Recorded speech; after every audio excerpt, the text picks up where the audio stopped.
उपविश्य मम वाचमिमां प्रसुप्तां सञ्जीवयति किल शक्तिधरस्वदाम्ना अन्यांश्च हस्तचरणश्रवणत्वगादीन् प्राणान् नमो भगवते पुरुषाय तुभ्यं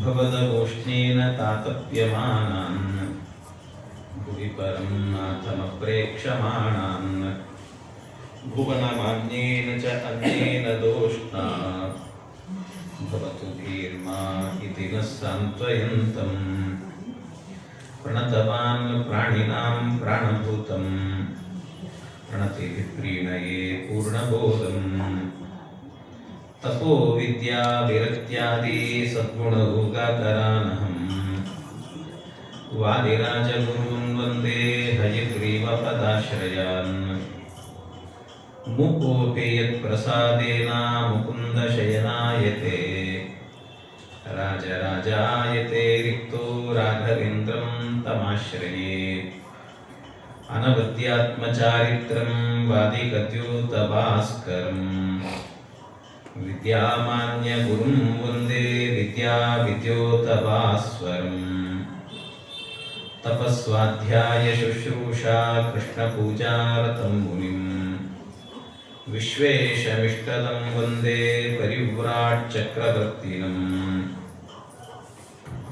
जन्माद्यस्य यतोऽन्वयादितरतश्चार्तेष्वभिज्ञस्वराट् तेने ब्रह्महृदाय आदिकवये मुह्यन्ति यं सूरयः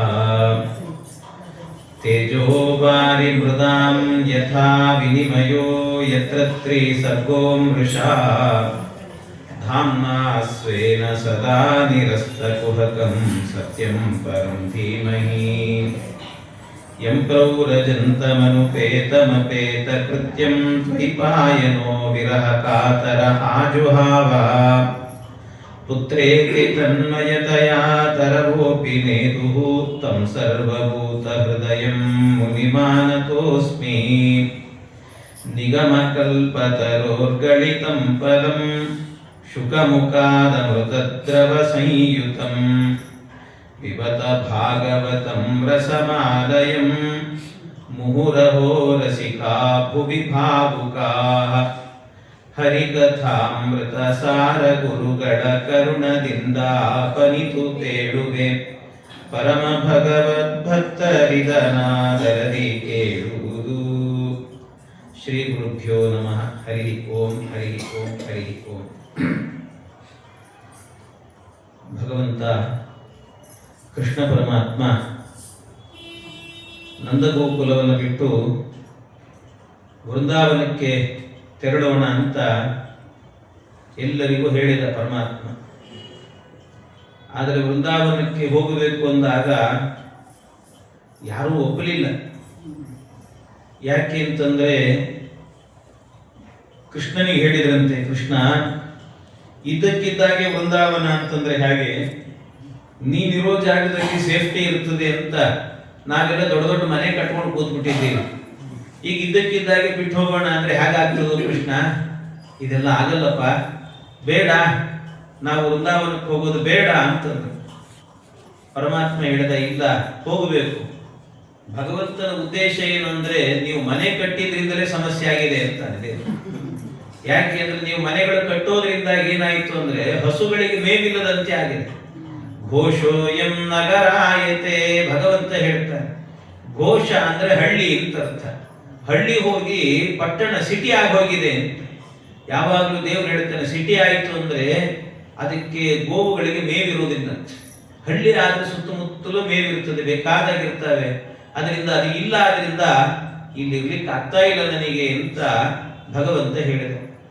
ಪರಮಾತ್ಮ ಹೇಳಿದ ಕೂಡಲೇನೆ ಅವರೆಲ್ಲ ಆಗಲ್ಲ ಅಂತ ದೇವರೇನು ಮಾಡಿದ, ನಿಮ್ಮನ್ನು ನಾನು ಕರ್ಕೊಂಡು ಹೋಗ್ಲಿಕ್ಕೆ ನನಗೆ ಗೊತ್ತಿದೆ ಅಂತ ತನ್ನ ರೋಮ ಕೂಪಗಳಿಂದ ಒಂದೊಂದು ರೋಮದಿಂದಾಗಿ ತೋಳಗಳನ್ನು ಸೃಷ್ಟಿ ಮಾಡಿದಂತೆ. ತೋಳಗಳನ್ನು ತಂದೆ ರೂಪ ಭಗವಂತನದ್ದೇ ತೋಳ ರೂಪದಿಂದ ಬಂದ ಪರಮಾತ್ಮ ಯಾರಿಗೆ ತೊಂದರೆ ಕೊಡಲಿಲ್ಲ, ಸುಮ್ಮನೆ ಆ ಕಡೆ ಈ ಕಡೆ ಓಡಾಡಿದ ಅಷ್ಟೇ. ಅನೇಕ ತೋಳಗಳನ್ನು ಸೃಷ್ಟಿ ಮಾಡಿದ ಭಗವಂತ. ಆ ತೋಳಗಳನ್ನೆಲ್ಲ ಸೃಷ್ಟಿ ಮಾಡಿ ಓಡಾಡ್ತಾ ಇದ್ರೆ ಆಗ ಎಲ್ರಿಗೂ ಗಾಬರಿ ಆಯ್ತು. ಕೃಷ್ಣ ಹೇಳಿದ್ದೇನೋ ಇತ್ತು, ಅವನು ಮುಂದಾಲೋಚನೆ ಮಾಡಿ ಹೇಳಿರ್ತಾನೆ, ನಮಗೆ ಅರ್ಥ ಆಗಲಿಲ್ಲ. ಅವನು ಹೇಳಿದ ಮಾತು ಕೇಳದೆ ಇಲ್ಲೇ ಇದ್ದೀವಿ, ನಮ್ಮ ಮಕ್ಕಳಿಗೆ ಏನಾದ್ರೂ ಆದ್ರೆ ಕಷ್ಟ, ಈ ತೋಳಗಳು ಓಡಾಡ್ತಿದ್ದಾವೆ, ನಾವು ಹೋಗೋಣ ಅಂತ ಎಲ್ಲ ಮನೆ ಮಠ ಎಲ್ಲ ಬಿಟ್ಟುಕೊಂಡು ಎಲ್ಲರೂ ಕೂಡ ವೃಂದಾವನಕ್ಕೆ ಹೊರಟಂತೆ. ಹೀಗೆ ಆ ವೃಂದಾವನಕ್ಕೆ ಬರ್ತಾರೆ. ವೃಂದಾವನಕ್ಕೆ ಬಂದಾಗ ವೃಂದಾವನದಲ್ಲಿ ಮೊಟ್ಟ ಮೊದಲಿಗೆ ಅನೇಕ ರಾಕ್ಷಸರ ಸಂಹಾರ ಇದೆ ಪರಮಾತ್ಮನದ್ದು. ಒಬ್ಬ ಧೇನುಕಾಸುರ ಅಂತ ಒಬ್ಬ ಅಸುರ ಬರ್ತಾನೆ. ಆ ಧೇನುಕಾಸುರ ಅವನು ಒಬ್ಬೊಬ್ಬರು ಒಂದೊಂದು ರೂಪದಲ್ಲಿ ಬಂದಿದ್ದಾರೆ, ಒಬ್ಬೊಬ್ಬರು ಕೂಡ ಹೀಗೆ ಒಂದೊಂದು ರೂಪದಲ್ಲಿ ಬಂದಾಗ ಅವರೆಲ್ಲರನ್ನೂ ಕೂಡ ಪರಮಾತ್ಮ ಧೇನುಕಾಸುರ ಅನ್ನುವ ಅಸುರನನ್ನು ಸಂಹಾರ ಮಾಡುತ್ತಾನೆ. ಬೇರೆ ಬೇರೆ ಅಸುರರು ಅಲ್ಲಲ್ಲಿ ಬರುತ್ತದೆ. ಆಮೇಲೆ ಮುಖ್ಯವಾಗಿ ಮಾಡಿದ್ದೇನು ಅಂದ್ರೆ ಪರಮಾತ್ಮ ಒಂದು ದಿವಸ ಏನು ಮಾಡಿದಂತೆ ದೇವರು, ಅವನು ದಿನ ನಿತ್ಯ ಕೆಲಸ ಏನು ಪರಮಾತ್ಮನಿಗೆ ಅಂತಂದ್ರೆ ಅವನು ದನ ಕಾಯೋದೇ ಕೆಲಸ. ದನ ಕಾಯ ಹುಡುಗ ಗೋಪಾಲ, ಅವನು ದನ ಕಾಯಲಿಕ್ಕೆ ಅಂತ ಹೋಗ್ತಿದ್ದಂತೆ. ಅವನು ದನ ಕಾಯಲಿಕ್ಕೆ ಅಂತ ಹೋಗಬೇಕಾದ್ರೆ ಅವತ್ತೊಂದು ದಿವಸ ಮಾತ್ರ, ಇದು ಭಾಗವತದಲ್ಲಿ ಕೃಷ್ಣ ಹೋದ ಅಂತ ಇಷ್ಟೇ ಇದೆ, ಆದರೆ ಹರಿವಂಶದಲ್ಲಿ ಹೇಳಬೇಕಾದ್ರೆ ಇದೇ ಕಥೆಯನ್ನೇ ಬಲರಾಮನನ್ನ ಬಿಟ್ಟು ಹೋದ ಅಂತ ಹೇಳ್ತಾರೆ. ಬಲರಾಮನ್ ಕರ್ಕೊಂಡು ಹೋಗ್ಲಿಲ್ಲ ಅಂತ ಅವತ್ತಿನ ದಿವಸ, ಅವನ್ನ ಬಿಟ್ಟು ಹೋದ ಅಂತ ಭಾಗವತದಲ್ಲಿ ಏನಿದೆ, ಹರಿವಂಶದಲ್ಲಿ ಅದನ್ನ ಇಟ್ಕೊಂಡು ಹೇಳಬೇಕು ಅಂತ ಮಧ್ವಾಚಾರ್ಯ ಹೇಳ್ತಾರೆ. ಹಾಗೆ ಯಾಕೆ ಬಿಟ್ಟು ಹೋದ ಅವನು ಅಂತಂದ್ರೆ, ದೇವರು ಕೆಲವು ರಾಜಕೀಯಗಳನ್ನು ಮಾಡ್ತಾನೆ. ಕೃಷ್ಣನ ರಾಜಕೀಯ ಎಷ್ಟು ಅದ್ಭುತ ಅಂದ್ರೆ, ಪರಮಾತ್ಮ ಯೋಚನೆ ಮಾಡಿದಂತೆ ಆವತ್ತಿನ ದಿವಸ ಯಮುನಾ ನದಿಯಲ್ಲಿ ಕಾಳಿಂಗ ಅನ್ನೋ ಒಂದು ಸರ್ಪ ಸೇರಿತ್ತು. ಆ ಸರ್ಪವನ್ನ ಅಲ್ಲಿಂದ ಓಡಿಸ್ಬೇಕಿತ್ತು, ಅದಕ್ಕೆ ಅವನ ಮರ್ದನ ಮಾಡಬೇಕು ಅಂತ ಇಟ್ಕೊಂಡಿದ್ದಂತೆ ಕಾರ್ಯಕ್ರಮವನ್ನು ಭಗವಂತ. ಆವತ್ತೇನಾದ್ರೂ ಕೂಡ ಈ ಬಲರಾಮನ್ ಕರ್ಕೊಂಡು ಹೋಗಿದ್ರೆ ಏನಾಗ್ತಿತ್ತು ಅಂದ್ರೆ, ಆ ಬಲರಾಮನು ಬರ್ತಿದ್ದ, ಆಗ ಒಳಗೆಲ್ಲ ತುಳಿತಿದ್ದ ಮೊದಲಿಗೆ, ಆಗ ರಕ್ತ ಬರೆಸ್ತಾನೆ, ಆಮೇಲೆ ನರ್ತನೆ ಮಾಡ್ತಾನೆ. ನರ್ತನೆ ಮಾಡುವಾಗ ಏನಷ್ಟು ಸಮಸ್ಯೆ ಆಗಿಲ್ಲ, ಆದ್ರೆ ಒಳಗೆ ತುಳಿತಾನಲ್ಲ, ತುಳಿದಾಗ ಏನಾಗತ್ತಂತೆ, ರಕ್ತ ಬರುತ್ತೆ ಅವನ ಬಾಯಿಗೆ. ಅದನ್ನೆಲ್ಲ ನೋಡಿದಾಗ ಬಲರಾಮನಿಗೆ ಬೇಸರ ಆಗತ್ತಂತೆ. ಯಾಕೆ ಅಂತಂದ್ರೆ, ಬಲರಾಮನು ಕೂಡ ಮೂಲದಲ್ಲಿ ಯಾರವನು ಶೇಷದೇವರು, ಶೇಷಾವತಾರಿ ಆದ್ರಿಂದ ಆ ಶೇಷನಿಗೆ ಅನಿಸುತ್ತಂತೆ, ಅಕಸ್ಮಾತ್ ಏನಾದ್ರೂ ಕೂಡ ಅಂದ್ರೆ ಭಗವಂತ ಯೋಚನೆ ಮಾಡಿದ್ದು ರಾಜಕೀಯವಾಗಿ, ನಾವು ಅನ್ಕೊಳ್ತಾನೆ ಏನು ಅಂದ್ರೆ ಶೇಷನಿಗೆ ಅನಿಸುತ್ತಂತೆ, ಎಷ್ಟೇ ಆದ್ರೂ ನನ್ನ ಜಾತಿಯನ್ನು ತುಳಿತಾ ಇದ್ದಾನಲ್ಲ ಅಂತ ಅನ್ಸುತ್ತಂತೆ. ಅದಕ್ಕೋಸ್ಕರವಾಗಿ ಅವನು ಎದುರಿಗಿರಬಾರದು ಅನ್ನೋದಕ್ಕೋಸ್ಕರ ಪರಮಾತ್ಮ ಅವನನ್ನು ಬಿಟ್ಟು ಹೋದ ಅಂತ ಬಹಳ ಸೊಗಸಾಗಿ ಆ ಒಂದು ಯುಕ್ತಿಯನ್ನು ಹೇಳುತ್ತಾರೆ ಹರಿವಂಶದಲ್ಲಿ. ನಂದ ಕಂದ ಗೋವಿಂದ ಒಂದು ದಿನ ನದಿಯ ತಟಕ್ಕೆ ನಡೆದ, ಬಂಧು ರಾಮನನ್ನು ಬಿಟ್ಟು ಗೆಳೆಯರೊಡ ನಡವಿ ದಾರಿ ಹಿಡಿದ. ಎಂಥ ಅದ್ಭುತ! ಬಂಧು ರಾಮನನ್ನು ಬಿಟ್ಟು, ಆ ಬಂಧು ರಾಮ ಅಂದ್ರೆ ಬಲರಾಮನನ್ನು ಬಿಟ್ಟು ಗೆಳೆಯರೊಡ ನಡವಿ ದಾರಿ ಹಿಡಿದ. ಅಡವಿ ದಾರಿಯಲ್ಲಿ ಅವತ್ತಿನ ದಿವಸ ಹೋಗ್ಬೇಕು ಅಂತ ಪರಮಾತ್ಮ ಹೊರಟೇ ಬಿಟ್ಟಂತೆ. ಹೊರಟ ದೇವರು ಹೋದ ಕೂಡಲೇ ಹಸುಗಳನ್ನೆಲ್ಲ ಮೇಯಿಸ್ತಾ ಇದ್ದಂತೆ. ಅನ್ಕೊಂಡಿದ್ದ ದೇವರು ಎಲ್ಲ ಮಾಡಬೇಕು ಅಂತ, ಹಸುಗಳನ್ನೆಲ್ಲ ಮೇಯಿಸ್ತಾ ಇದ್ದಾನೆ ಪರಮಾತ್ಮ. ಆ ಹಸುಗಳನ್ನ ಮೇಯಿಸುವಾಗ ಎಲ್ಲ ಚೆನ್ನಾಗಿ ತಿಂತಾ ಇದ್ದ, ಹುಲ್ಲುಗಳನ್ನು ತಿಂತಾ ಇದ್ದ. ಹುಲ್ಲು ತಿಂತಾ ಇರುವಂತ ಕಾಲದಲ್ಲೇನೆ ಆ ಸಣ್ಣ ಸಣ್ಣ ಕರುಗಳಿದ್ವಂತೆ. ಆ ಕರುಗಳಿಗೆಲ್ಲ ಎಲ್ಲಿ ಸಿಕ್ಕದಲ್ಲಿ ತಿನ್ಸಿದ್ರೆ ಹುಲ್ಲು ತಿನ್ಲಿಕ್ಕೆ ಆಗ್ತಾ ಇರಲಿಲ್ಲ ಅಂತ ಅವಕ್ಕೆ. ಅದಕ್ಕೆ ಈ ಕೃಷ್ಣ ಏನ್ ಮಾಡ್ತಿದ್ದಂತೆ, ಅಯ್ಯೋ ಸಣ್ಣ ಕರುಗಳಿದ್ದಾವೆ, ಅವುಗಳಿಗೆ ದೊಡ್ಡ ದೊಡ್ಡ ಹುಲ್ಲು ತಿನ್ಲಿಕ್ಕೆ ಆಗಲ್ಲ, ನಾನೇ ತಿನ್ನಿಸ್ಬೇಕು ಅಂತ ಎಲ್ಲೆಲ್ಲಿ ತುಂಬಾ ಎಳೆ ಹುಲ್ಲಿರ್ತದೋ ಅದನ್ನೆಲ್ಲ ಕಿತ್ಕೊಂಡ್ ಬರ್ತಿದ್ದಂತೆ. ಕಿತ್ಕೊಂಡ್ ಬಂದು ಅವುಗಳನ್ನ ತನ್ನ ತೊಡೆ ಮೇಲೆ ಕೂಡಿಸಿಕೊಂಡು ಅದಕ್ಕೆ ನಿಧಾನವಾಗಿ ಒಂದೊಂದೇ ತಿನ್ನು ತಿನ್ನು ತಿನ್ನು ಅಂತ ತಿನ್ನಿಸ್ತಿದ್ದಂತೆ. ತಾಯಿ ಮಗುವಿಗೆ ತಿನ್ನಿಸಿದಂತೆ ಭಗವಂತ ಆ ಕರುಗಳಿಗೆಲ್ಲದಕ್ಕೂ ಕೂಡ ಉಣಿಸ್ತಾ ಇದ್ದಂತೆ ಹುಲ್ಲನ್ನ ಅಂತ ಪರಮಾತ್ಮ ಮಾಡಿರುವಂತಹದ್ದು. ಎಡೆಗರಿಕೆ ಇರುವ ಸ್ಥಳದಿ ಕರೆದು ವತ್ಸಗಳನೆ ನಿಲ್ಲಿಸಿ, ಕೊಳಲು ತನ್ನ ಕೈಲಿ ಪಿಡಿದು ಮುರಳಿ ಗಾನ ಮಾಡುತ್ತಾ. ದೇವರು ತಿನ್ನಿಸಿದ್ನಲ್ಲ ಪರಮಾತ್ಮ, ತಿನ್ನು ತಿನ್ನು ಅಂತ. ಅವನು ತಿನ್ನಿಸಿದ್ರೆ ಹೇಗಿತ್ತು ಅಂದ್ರೆ, ಬೇರೆಯವರು ತಿನ್ನಿಸಿದ್ರೆ ಹೇಗಿರ್ತದೋ ಗೊತ್ತಿಲ್ಲ, ತಾಯಿ ಮಕ್ಕಳಿಗೆ ತಿನ್ನಿಸಿದ್ರೆ ಒಳ್ಳೆ ದಷ್ಟಪುಷ್ಟವಾಗಿ ಮಕ್ಕಳು ಬೆಳೀತಾವಂತೆ. ಆ ರೀತಿ ಕರುಗಳು ಕೂಡ ಏನಾಯ್ತಂತೆ, ದಷ್ಟಪುಷ್ಟವಾಗಿ ಬೆಳೆದಂತೆ. ಒಂದು ತಿಂಗಳ ಕರುಗಳು ಇಂದಿರೇಶನು ಮೇಯಿಸಲು, ಒಂದು ವರುಷ ಕರುಗಳಂತ ಆನಂದದಿಂದ ಮೆರೆದವು ಕಾದನ ವತ್ಸವ ಹರಿ ಕಾದನ. ಭಗವಂತ ಇಷ್ಟು ಚೆನ್ನಾಗಿ ರಕ್ಷಣೆ ಮಾಡುತ್ತಿದ್ದ. ಎಲ್ಲ ರಕ್ಷಣೆ ಮಾಡ್ತಾ ಇರುವಾಗಲೇನೆ ದೇವರು ಎಷ್ಟು ವಿಚಿತ್ರ, ಎಲ್ಲ ತಿಂದಾದ್ಮೇಲೆ ನೀರು ಕುಡಿಬೇಕು ಅಂತ ಅನಿಸ್ತು. ಆ ನೀರು ಕುಡಿಬೇಕು ಅಂತ ಯಮುನಾ ತೀರಕ್ಕೆ ಹೋದ್ರೆ ಸಾಕಂತೆ ಸುಮ್ಮನೆ ಯಮುನೆ ಮೇಲೆ ಗಾಳಿ ಹರಿತಾ ಇತ್ತು. ಆ ಗಾಳಿ ಸುಮ್ಮನೆ ಆ ಕಡೆಯಿಂದ ಹರ್ಕೊಂಡು ಬಂದು ಹಸುಗಳ ಮೇಲೆ ಹರಿತು ಅಂದ್ರೆ ಆ ಹಸುಗಳೇ ಮೂರ್ಛೆ ಬಂದು ಕೆಳಗೆ ಬೀಳ್ತಿದ್ವು ಅಂತೆ. ಅಂಥ ವಿಷ ಅದರಲ್ಲಿ. ಆ ಯಮುನೆ ಎನ್ನುವಂತಹದ್ದು ವಿಷದಿಂದ ಪೂರಿತವಾಗಿ ಹೋಗಿತ್ತು ಅಂತ. ಯಮುನೆಯೊಡಲು ವಿಷ ಕುದಿವ ಕಡಲು, ಕಾಳಿಂಗ ಗರಣ ಬಿಡಲು, ಗಾಳಿ ಬಡೆದು ದನ ಗಿಡುಗ ಗರುಡ, ಶುಕ ಗುಬ್ಬಿ ದೇಹ ಸುಡಲು. ಎಲ್ಲ ಸುಟ್ಟೆ ಹೋಗ್ತಿತ್ತಂತ ವಿಷದ ಗಾಳಿಗೆ. ಅಂಥ ಗಾಳಿ ಬರ್ತಾ ಇದೆ. ಆ ಗಾಳಿಗೆಲ್ಲ ಬೀಳ್ತಾ ಇದ್ರೆ ದೇವರು ನೋಡಿದ, ಎಲ್ಲ ಸ್ನಾನಕ್ಕೆ ಪಾನಕ್ಕೆ ಯೋಗ್ಯವಾದಂತಹ ಜಲ ಇವತ್ತು ವಿಷ ಕಲುಷಿತವಾಗಿ ಇಷ್ಟು ಕೆಟ್ಟದಾಗಿ ಹರಿತಾ ಇದೆಯಲ್ಲ, ಹೀಗಿರಬಾರದು. ಎಲ್ಲ ಸ್ವಚ್ಛವಾಗಿರಬೇಕು, ನನ್ನ ಸುತ್ತದ ಪರಿಸರವೂ ಸ್ವಚ್ಛವಾಗಿರಬೇಕು ಅಂತ ಭಗವಂತ ಯೋಚನೆ ಮಾಡಿ ಏನ್ ಮಾಡಿದಂತೆ, ಭಗವಂತ ಕೂಡಲೇ ತಾನೇ ಈ ನದಿ ಸ್ವಚ್ಛ ಮಾಡಬೇಕು ಅಂತ ಓಡಿ ಹೋದ. ಭಗವಂತ ಓಡಿ ಹೋಗಿ ಪರಮಾತ್ಮ ಒಂದು ಚೆಂಡಾಟವನ್ನ ಆಡುವ ನೆಪದಲ್ಲಿ ಚೆಂಡನ್ನ ನದಿಗೆ ಹಾಕಿದ. ಚೆಂಡು ತರ್ತೇನೆ ಅಂತ ಅಂದುಕೊಂಡು ಓಡಿ ಹೋಗಿ ನದಿಯಲ್ಲಿ ಧುಮುಕಿದಂತೆ ಪರಮಾತ್ಮ. ಧುಮುಕಿದ ದೇವರು, ಆ ದೇವರು ಧುಮುಕ್ತಾ ಇದ್ದಂತೇನೆ ಪರಮಾತ್ಮ ಏನ್ ಅದ್ಭುತ, ಒಳಗಿದ್ದ ಕಾಳಿಂಗ ಎಲ್ಲಿದ್ನೋ ಏನೋ ಓಡಿ ಬಂದಂತೆ. ಓಡಿ ಬಂದು ಆ ಪರಮಾತ್ಮನ ದೇಹವನ್ನು ಸುತ್ತು ಹಾಕಿದಂತೆ. ಸುತ್ತು ಹಾಕಿದ್ರೆ ದೇವರು ಯೋಚನೆ ಮಾಡಿದ, ಇವನಿಂದ ಹೊರಗೆ ಬರೋದು ಎಲ್ಲಾ ಬಂಧನವನ್ನು ಕಳಚೋನವನು, ಅವನಿಗೇನು ಬಂಧನ, ಅವನ ಅನಾಯಾಸವಾಗಿ ಹೊರಗೆ ಬಂದ. ಬಾಲವನ್ನ ಹಿಡ್ಕೊಂಡಂತೆ ಎಡಗೈಯಲ್ಲಿ ಬಾಲವನ್ನ ಹಿಡ್ಕೊಂಡು ಮೇಲೆ ಎತ್ತಿದ ಬಾಲವನ್ನ ಮೇಲೆತ್ತಿದ ಕೂಡಲೇ, ಬಾಲ ಮೇಲೆತ್ತಿದ್ರೆ ಏನಾಗುತ್ತೆ, ಮುಖ ಕೆಳಗೆ ಹೋಗುತ್ತೆ. ಆ ಮುಖ ಏನಿದೆ ಅಲ್ವಾ, ಆ ಮುಖಗಳನ್ನು ಸುಮಾರು 104 ಹೆಡೆ ಇತ್ತಂತೆ ಅವನಿಗೆ. ಅಷ್ಟೂ ಹೆಡೆಗಳ ಮೇಲೆ ಯಾವ ಹೆಡೆಯಿಂದ ಕಚ್ಚಲಿಕ್ಕೆ ಬರ್ತಾ ಇದ್ನೋ ಆ ಕಚ್ಚುವ ಹೆಡೆಯನ್ನು ತುಳಿತಾ ಇದ್ದಂತೆ ಭಗವಂತ. ಚೆನ್ನಾಗಿ ಮರ್ದನವನ್ನ ಮಾಡಿದ್ದಂತೆ. ಕಚ್ಚಿ ಚುಚ್ಚಿ ಮನ ಕಚ್ಚ ಎನಿಸಿ, ಚುಚ್ಚಿತ್ತೋ ಏನೋ ತನಗೆ, ಕಡಿತ ವ್ಯರ್ಥ ಮುಂದೇನು ಎಂಬ ಹೊಸ ಚಿಂತೆ ಕೊರತೆ ಒಳಗೆ. ಅವನಿಗೆ ಕಚ್ಚಬೇಕು ಅಂತ ಬರ್ತಿದ್ದ, ಕಚ್ಚಲಿಕ್ಕೆ ಆಗ್ತಿರ್ಲಿಲ್ಲ. ಒಳಗೆ ಯೋಚನೆ ಮಾಡಿದ, ಕಚ್ಚಲಿಕ್ಕೆ ಆಗಲ್ಲ, ಮತ್ತೆ ಇನ್ನೇನ್ ಮಾಡ್ಬೇಕು ನನ್ನ ಅಂತ ಯೋಚನೆ ಮಾಡ್ತಿದ್ದಂತೆ. ಆದ್ರೂ ಬಿಡ್ಲಿಲ್ಲ, ಇನ್ನೂ ಕಚ್ಚೋ ಪ್ರಯತ್ನ ಮಾಡಿದ.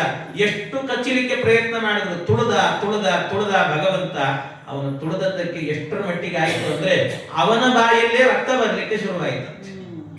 ಅವನ ಬಾಯಲ್ಲೇ ರಕ್ತ ಬಂದ್ರೆ ಮೇಲೆಲ್ಲ ರಕ್ತ ಹರಿತಾ ಇರೋದನ್ನ ನೋಡಿ ಹುಡುಗರೆಲ್ಲ ತಿಳ್ಕೊಂಡ್ರಂತ, ಅಯ್ಯೋ ನಮ್ಮ ಕೃಷ್ಣ ಸಣ್ಣ ಕೂಸು ಈ ಹಾವಿನ ಜೊತೆ ಹೋರಾಟ ಮಾಡ್ತೀನಿ ಅಂತ ಹೋಗಿ ಅವನೇ ಸತ್ನಲ್ಲ, ಕೃಷ್ಣನ ಕಥೆ ಮುಗೀತು ಅಂತ ಎಲ್ಲರೂ ಕೂಡ ಹೇಳಿದರು. ಇಲ್ಲ, ಕೃಷ್ಣ ಹೋಗಿಬಿಟ್ಟ ಅಂತ. ಕೃಷ್ಣ ಹೋದ ಅಂತ ಅನ್ಕೊಂಡು ಎಲ್ಲ ಗೋಕುಲಕ್ಕೆ ಹೋಗಿ ಹೇಳಿದ್ರಂತೆ, ವೃಂದಾವನಕ್ಕೆ ಹೋಗಿ ಹೇಳಿದ್ರಂತೆ, ಇಲ್ಲ ಕೃಷ್ಣ ನಮ್ಮ ಹುಡುಗ ಹೋಯ್ತು, ನಮ್ಮ ಕೈ ತಪ್ಪಿ ಹೋಯ್ತು ಕೃಷ್ಣ, ಇಲ್ಲ ಸತ್ತೇ ಹೋದ ಕೃಷ್ಣ ಅಂತೆಲ್ಲ ಹೇಳಿದ್ರು. ಹೆಣ್ಣು ಮಕ್ಕಳಿಗೆ ಇಷ್ಟು ಸಿಟ್ಟು ಬಂತು ಅಂದ್ರೆ ಆ ಗೋಪಿಯರಿಗೆ, ಕೃಷ್ಣ ಅಂದ್ರೆ ಪಂಚ ಪ್ರಾಣ ಅವರಿಗೆ ತಡಿಲಿಕ್ಕಾಗದೇನೆ ಕೈಯಲ್ಲಿ ಇದ್ದ ಪದಾರ್ಥಗಳನ್ನು ತಗೊಂಡು ಹೊಡೆದ್ರಂತೆ. ಒಬ್ರು ಕಡಗೋಲು ಹಿಡ್ಕೊಂಡಿದ್ರು, ಒಬ್ರು ಲಟ್ಟಣಿಗೆ ಹಿಡ್ಕೊಂಡಿದ್ರು, ಒಬ್ರು ಸೌಟ್ ಹಿಡ್ಕೊಂಡಿದ್ರು, ಕಸ್ಬರಿಗೆ ಹಿಡ್ಕೊಂಡಿದ್ರು, ಏನೇ ಇತ್ತೋ ಕೈಯಲ್ಲಿ ತಗೊಂಡು ಹೊಡೆದ್ರಂತೆ.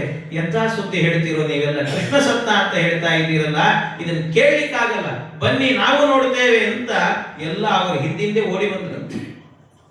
ಕೆಲವರು ಓಡಿ ಗೋಕುಲಕ್ಕೆ ಹೋಗಿ ಹೇಳಿದರು ಕೆಟ್ಟ ವಾರ್ತೆ, ಹಾವು ಹರಿಯ ಹೋರಾಟದಲ್ಲಿ ಹತನಾದ ಕೃಷ್ಣ ಮೂರ್ತಿ.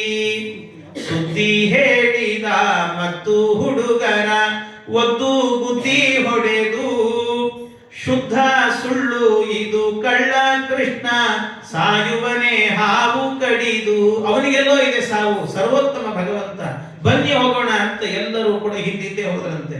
ಎಲ್ಲ ಹೋಗ್ತಾ ಇದ್ದಂತೇನೆ ಪರಮಾತ್ಮನು ಕೂಡ ಒಳಗೆ ಕಾಯ್ತಾ ಇದ್ದಂತೆ, ನನ್ನವ್ರು ಬರ್ಲಿ ಅಂತ ಕಾಯ್ತಾ ಇದ್ದಂತೆ. ಇದಕ್ಕೆ ಕರ್ಕೊಂಡು ಹೋದದ್ದು ಯಾರು ಅಂತಂದ್ರೆ ಇಲ್ಲಿಗೆ ಮತ್ ಬಲರಾಮನೇ ಕರ್ಕೊಂಡ್ ಬಂದಂತೆ. ಬರ್ರಿ ನಾ ತೋರಿಸ್ತೀನಿ ಎಲ್ಲಿದ್ದಾನೆ ಕೃಷ್ಣ ಅಂತ ಹೇಳಿ ಸುದ್ದಿ ತಿಳ್ಕೊಂಡಿದ್ದ ಅವನು ಬಲರಾಮನೇ ಕರ್ಕೊಂಡು ಬಂದನು. ಆ ಬಲರಾಮನೇ ಕರ್ಕೊಂಡು ಬಂದ ಅಂದ್ರೆ ಇದರ ಅರ್ಥ ಏನು ಅಂತಂದ್ರೆ, ವ್ಯಾಖ್ಯಾನಕಾರ ಸತ್ಯಧರ್ಮ ತೀರ್ಥರು ಹೇಳ್ತಾರೆ, ಏನ್ ಅರ್ಥ ಅಂದ್ರೆ, ಕೃಷ್ಣನ ಹತ್ತಿರಕ್ಕೆ ಹೋಗುವುದು ಅಂದ್ರೆ ಭಗವಂತನ ಮೋಕ್ಷಕ್ಕೆ ಹೋಗುವುದು ಅಂತ ಅರ್ಥ. ಮೋಕ್ಷಕ್ಕೆ ಹೋಗಲಿಕ್ಕೆ ಎರಡು ಮಾರ್ಗ, ಒಂದು ಗರುಡ ಮಾರ್ಗ, ಇನ್ನೊಂದು ಶೇಷ ಮಾರ್ಗ ಅಂತ ಇದೆ. ಅದರಲ್ಲಿ ಶೇಷ ಮಾರ್ಗದಿಂದ ನಿಮ್ಮನ್ನು ಮೋಕ್ಷಕ್ಕೆ ಕರ್ಕೊಂಡು ಹೋಗ್ತೀನಿ ಅಂತ ಶೇಷನೇ ಕರ್ಕೊಂಡು ಬರ್ತಾ ಇದ್ದಾನೆ ಅನ್ನುವಂತೆ ಇದೆ ಅಂತ ಇದನ್ನು ವ್ಯಾಖ್ಯಾನ ಮಾಡುತ್ತಾರೆ. ಹಾಗೆ ಅವನು ಕರ್ಕೊಂಡು ಬಂದ ಕೂಡಲೇ ನದಿ ತೀರಕ್ಕೆ ಬಂದಿದ್ದಾರೆ. ಎಲ್ಲಾ ನದಿ ತೀರದಲ್ಲಿ ಬಂದಿದ್ದಾರೆ, ಕೂತ್ಕೊಂಡಿದ್ದಾರಂತೆ. ಎಲ್ಲರನ್ನು ಬಲರಾಮನೇ ಕೂಡಿಸಿದಂತೆ. ನೀವಿಲ್ ಕೂಡ್ರಿ ಅಂತ ಒಂದು ವ್ಯವಸ್ಥೆ ಇರಬೇಕಲ್ಲ ಅಲ್ಲಿ. ಅಂದ್ರೆ VIP ಪರ್ಸನ್ಗಳು ಇಲ್ಲಿರಬೇಕು, VVIPಗಳು ಇಲ್ಲಿರಬೇಕು, ಸಾಮಾನ್ಯರು ಇಲ್ಲಿರಬೇಕು, ಹಂಗೆಲ್ಲ ವ್ಯವಸ್ಥಿತವಾಗಿ ಕೂಡಿಸಿದಂತೆ. ಯಾಕೆಂದ್ರೆ ಅವನಿಗೆ ಮೊದಲೇ ಗೊತ್ತಿತ್ತು ಏನು ಅಂದ್ರೆ ಭಗವಂತ ಮನಸ್ಸಲ್ಲಿ ಯೋಚನೆ ಮಾಡಿದ್ದಂತೆ, ಏನು ನನ್ನ ಭಕ್ತರು ಪ್ರತಿನಿತ್ಯ ನನಗೆ ಬೆಣ್ಣೆ, ತುಪ್ಪ, ಹಾಲು, ಮೊಸರು ಎಲ್ಲ ಸಮರ್ಪಣೆ ಮಾಡಿದ್ದಾರೆ, ಇವರಿಗೆಲ್ಲ ಒಂದು ಸಂತೋಷದ ಸಾಂಸ್ಕೃತಿಕ ಕಾರ್ಯಕ್ರಮ ಕೊಡಬೇಕು ಅಂತ ವಿಚಾರ ಮಾಡಿದ್ದಂತೆ ದೇವರು. ಅದಕ್ಕೋಸ್ಕರವಾಗಿ ಎಲ್ಲ ಸಾಲಾಗಿ ಕೂತ್ಕೊಳ್ಳಿ ಅಂತ ಕೂಡಿಸಿದ. ಎಲ್ಲ ಕೂತ್ಕೊಂಡು ಕೂಡ್ಲೇನೆ ಭಗವಂತ ಏನ್ ಮಾಡಿದಂತೆ, ಒಂದು ಸರ್ತಿ ಒಳಗಿದ್ದವನು ಇಲ್ಲೆಲ್ಲ ಹೊರಗೆ ಕೃಷ್ಣ ಕೃಷ್ಣ ಕೃಷ್ಣ ಕೃಷ್ಣ ಅಂತಿದ್ದಾರೆ. ಎಲ್ಲ ಕೃಷ್ಣ ಅನ್ನುವಾಗ ಇದ್ದಕ್ಕಿದ್ದಾಗೆ ಒಳಗಿದ್ದ ದೇವರು ಒಂದು ಸರ್ತಿ ಛಂಗ್ ಅಂತ ಮೇಲೆ ಬಂದಂತೆ. ನೋಡಿದ್ರೆ ಎಲ್ರು ಕೃಷ್ಣ ಬಂದ ಏನಾಗಿಲ್ಲ ಕೃಷ್ಣನಿಗೆ ಅಂದ್ರು. ಅವ್ರು ಬಂದ ಅನ್ಲಿಕ್ಕಿಲ್ಲ, ಮತ್ತೆ ಕೆಳಗೆ ಹೋಗ್ಬಿಟ್ಟಂತೆ, ಒಳಗೆ ಹೋಗ್ಬಿಟ್ಟ. ಯಾಕೆ ಹಿಂಗ್ ಮಾಡಿದ ಈ ದೇವರು ಅಂತಂದ್ರೆ ವಾದರಾಜರು ಚಮತ್ಕಾರದಿಂದ ಹೇಳ್ತಾರೆ, ಕೃಷ್ಣ ಏನು ಮಾಡಿದಂತೆ, ಸಾಮಾನ್ಯವಾಗಿ ಈ ಭರತನಾಟ್ಯ ಮಾಡುವವರೆಲ್ಲರೂ ಕೂಡ ಏನ್ ಮಾಡ್ತಿರ್ತಾರೆ ಹೇಳಿ, ಡ್ರೆಸ್ಸಿಂಗ್ ರೂಮ್ ಅಲ್ಲಿ ನಿಂತುಕೊಂಡು ಎಲ್ಲ ಕಾಸ್ಟ್ಯೂಮ್ ಹಾಕೊಂಡು ಇಣಿಕಿಣಿಕಿ ಹೊರಗೆ ನೋಡ್ತಿರ್ತಾರಂತೆ. ಯಾಕೆ ಅಂದ್ರೆ ಇನ್ನೂ ಆಡಿಯನ್ಸ್ ಬಂದಿದ್ದಾರೋ ಇಲ್ಲೋ ಅಂತ ನೋಡ್ತಿರ್ತಾರೆ. ಹಂಗೆ ಈ ಕೃಷ್ಣನಿಗೆ ನೋಡ್ಬೇಕು ಅಂತ ಅನಿಸ್ತು ಆಡಿಯನ್ಸ್ ಅನ್ನೆಲ್ಲ. ಒಂದ್ಸರ್ತಿ ಬಂದ, ಆದ್ರೆ ಪಕ್ಕವಾಗ್ದೇವರೇ ಬಂದಿಲ್ಲ ಅಂತ ಮತ್ತೆ ಒಳಗೆ ಹೋಗ್ಬಿಟ್ಟಂತೆ ಭಗವಂತ.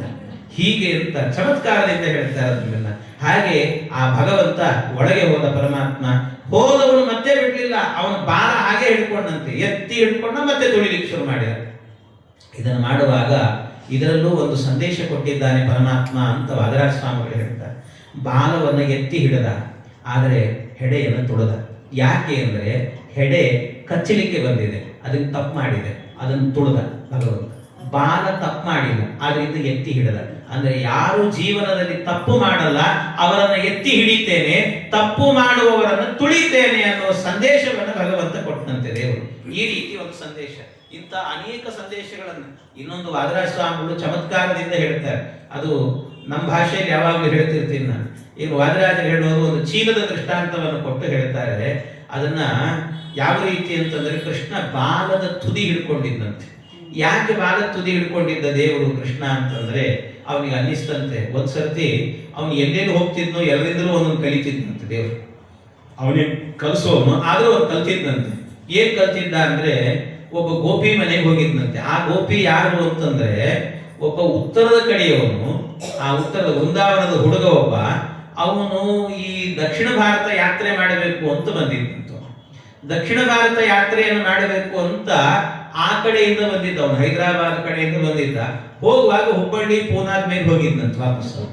ಅವನು ಹೋಗ್ಬೇಕಾದ್ರೆ ಏನಾಗಿತ್ತು, ಈ ಕಡೆ ಬಂದ ಅವನ ಹಂಪಿ ಕ್ಷೇತ್ರ ಇದೆಲ್ಲ ನೋಡ್ಕೊಂಡಾರೆ, ವಿರೂಪಾಕ್ಷ ದೇವಸ್ಥಾನ ಅದು ಇದು ಅಂತ ಏನೇನೋ ನೋಡಿದ್ದಂತೆ. ಎಲ್ಲ ನೋಡ್ಕೊಂಡಾದ ನಂತರ ಆಮೇಲೆ ವಾಪಸ್ ಹೋಗ್ತಾ ಇದ್ದಂತೆ. ಹೋಗ್ಬೇಕಾದ್ರೆ ಈ ಕಡೆ ಹುಬ್ಬಳ್ಳಿ ಕಡೆಗೆ ಬಂದಂತೆ. ಬಂದಾಗ ಒಂದ್ ದಿವಸ ಆಕಸ್ಮಿಕ ಇಲ್ಲಿ ಹುಬ್ಬಳ್ಳಿಯಲ್ಲಿ ಹಾಲ್ಟ್ ಮಾಡಿದ್ನಂತ. ಅವನು ಹಾಲ್ಟ್ ಮಾಡಿ ಒಂದ್ ದಿವಸ ಇಲ್ಲೆಲ್ಲ ಸುತ್ತಮುತ್ತಲು ಓಡಾಡ್ಬೇಕಾದ್ರೆ ಏನಾಯ್ತಂತೆ, ಯಾರೋ ಒಬ್ಬ ಹುಡುಗಿನ ನೋಡಿದ್ನಂತೆ. ಅವಳಿಗೆ ಮತ್ತು ಇವನಿಗೂ ಮನಸ್ಸಾಯ್ತು, ಇಬ್ರು ಮದುವೆನೇ ಮಾಡ್ಕೊಂಡ್ಬಿಟ್ಟ. 2 ದಿವಸದಲ್ಲಿ ಮದುವೆನೂ ಆಗೋಯ್ತು. ಕರ್ಕೊಂಡೇ ಹೊರಟುಬಿಟ್ನಂತ, ಕರ್ಕೊಂಡು ಹೋಗ್ಬಿಟ್ಟ. ಹುಬ್ಳಿ ಹುಡುಗಿನ ಮದುವೆ ಮಾಡ್ಕೊಂಡು ಹೋದ ನಂತರ ಉತ್ತರದಲ್ಲಿ, ಈ ಉತ್ತರದ ಮಂದಿ ಏನು ಅಂದ್ರೆ, ಅವರಿಗೆ ಬೆಳಿಗ್ಗೆ ಟಿಫಿನ್ ಅಂದ್ರೆ ಹೇಗಿರ್ತದೆ ಅಂತಲೇ ಗೊತ್ತಿಲ್ಲ, ಫಲಹಾರದ ವ್ಯವಸ್ಥೆನೇ ಗೊತ್ತಿಲ್ಲ. ನಮ್ಮ ಕಡೆ ಆದ್ರೆ ಏನಂತೀರಿ, ಒಂದೊಂದು ದಿವಸ ಒಂದೊಂದು ಇಡ್ಲಿ ಅಂತೆ, ಚಟ್ನಿ ಅಂತೆ, ದೋಸೆ ಅಂತೆ, ಏನೇನೋ ವಿಚಿತ್ರ ಮಾಡ್ತಿರ್ತಾರೆ. ಅಲ್ಲಿ ಒಂದು ಪೂರಿ, ಒಂದು ಚಪಾತಿ, 2 ಮಾಡ್ತಾರೆ. ಹಿಟ್ಟು ಬಿಟ್ರೆ ಇನ್ನೊಂದು ಗೊತ್ತೇ ಇಲ್ಲ ಅವ್ರಿಗೆ, ಹಾಗಿರ್ತದೆ. ಅದಕ್ಕೆ ಒಂದ್ಸರ್ತಿ ಅವಳಿಗೆ ಇದನ್ನ ತಿನ್ ಬೇಜಾರಾಯ್ತಂತೆ. ಬ್ಯಾಸರ ಬಂದದೆ ಅಂತ ಹೇಳಿ ಗಂಡನಿಗೆ ಒಂದ್ ದಿವಸ ಹೇಳಿದ್ದಂತೆ, ಏನು ಅಂದ್ರೆ, ನಮ್ಮ ಕಡೆಗೆ ಒಂದು ಫಲಹಾರ ಅಂತ ಸ್ಪೆಷಲ್ ಇದೆ, ನಿಮಗೆ ಮಾಡಿಕೊಡ್ಲಾ ಅಂತ. ದಿನ ಇದನ್ನೇ ತಿಂತೀವಿ, ಸ್ವಲ್ಪ ಬೇಜಾರಾಗಿದೆ, ನಿಮ್ಗೆ ಹೊಸದಾಗಿ ಮಾಡಿಕೊಡ್ಲಾ ಅಂತ. ಆಯ್ತು ಮಾಡಿಕೊಡು ಅಂತ. ಮಾಡಿಕೊಡು ಅಂದಾಗ ಅದಕ್ಕೆ 1 ಲೀಟರ್ ಎಣ್ಣೆ ಬೇಕು ಅಂದಂತೆ. ಎಣ್ಣೆ ಬೇಕು ಅಂದ್ರು. ಅದಕ್ಕೇನಂತೆ ತರ್ತೀನಿ ಅಂತ ಹೇಳಿದವನು. ಅಷ್ಟರಲ್ಲೇ ಇವನು ಎಣ್ಣೆ ತರುವಾಗಲೇನೆ ಪಕ್ಕದಲ್ಲೇನೆ ಕೃಷ್ಣ ಓಡಾಡ್ತಾ ಇದ್ದ. ಇವ್ರೇನೋ ಎಣ್ಣೆ ತಗೊಂಡು ಹೋಗ್ತಿದ್ದಾರೆ, ಏನು ಚಕ್ಲಿ ಗಿಟ್ಲಿ ಕರೀತಾರೋ ಏನೋ, ಹೋಗೋಣ ಇವ್ರ ಮನೆಗೆ ಎಂತಿದಾರ ಹೋದ್ನಂತೆ ಕೃಷ್ಣ. ಹೋದಾಗ ಏನಾಯ್ತಂತೆ, ಅವನು ಎಣ್ಣೆ ಪ್ಯಾಕೆಟ್ ತಗೊಂಡು ಹೋಗಿ ಕೊಟ್ಟ ಹೆಂಡತಿಗೆ. ಕೊಟ್ಟಾದ ನಂತರ ಏನ್ ಮಾಡ್ತೀವಿ ಮಾಡು ಅಂತಂದ. ಮಾಡು ಅಂದ ಕೂಡ್ಲೇನೆ ಆಗ ಕೃಷ್ಣ ಪರಮಾತ್ಮ ಅಲ್ಲೇ ಕೂತಿದ್ದಂತೆ. ಇವಳೇನ್ ಮಾಡಿದ್ಲು, ಆ ಎಣ್ಣೆ ಪ್ಯಾಕೆಟ್ ಅನ್ನು ತಗೊಂಡು ಕಟ್ ಮಾಡಿ ಒಂದು ಪಾತ್ರೆಗೆಲ್ಲ ಬಗ್ಸಿದ್ದಂತೆ. ಅದೆಲ್ಲ ಬಗ್ಗಿಸಿದ್ರು, ಅದನ್ನ ಪಾತ್ರೆಗೆಲ್ಲ ಹಾಕಿದ್ರು. ಆ ಪಾತ್ರೆಗೆ ಹಾಕಿದ ಮೇಲೆ ಈ ಹೆಣ್ಣು ಮಕ್ಕಳಲ್ಲೂ ಕೂಡ ಬಹಳ ಸೂಕ್ಷ್ಮ ಅಂತ ಇರ್ತಾರೆ ಕೆಲವರು, ಬಹಳ ಸೂಕ್ಷ್ಮ. ಅವ್ರು ಹೇಗಿರ್ತಾರೆ ಅಂದ್ರೆ, ಸೂಕ್ಷ್ಮ ಅನ್ನುವಂತ ಹೆಣ್ಣು ಮಕ್ಕಳು ಆ ಪಾತ್ರೆಗೆ ಹಿಂಗೆ ಎಣ್ಣೆ ಪ್ಯಾಕೆಟ್ ಬಗ್ಸಿರ್ತಾರಲ್ಲ, ಒಂದು ರಾತ್ರಿ ಪೂರ್ತಿ ಹಂಗೆ ಬಗ್ಸೇ ಇಟ್ಬಿಟ್ಟಿರ್ತಾರೆ ಅದನ್ನ. ಯಾಕೆಂದ್ರೆ ಒಳಗಿರುವ ಎಣ್ಣೆ ಎಲ್ಲ ಇಳೀಲಿ ಇರ್ತಾರೆ.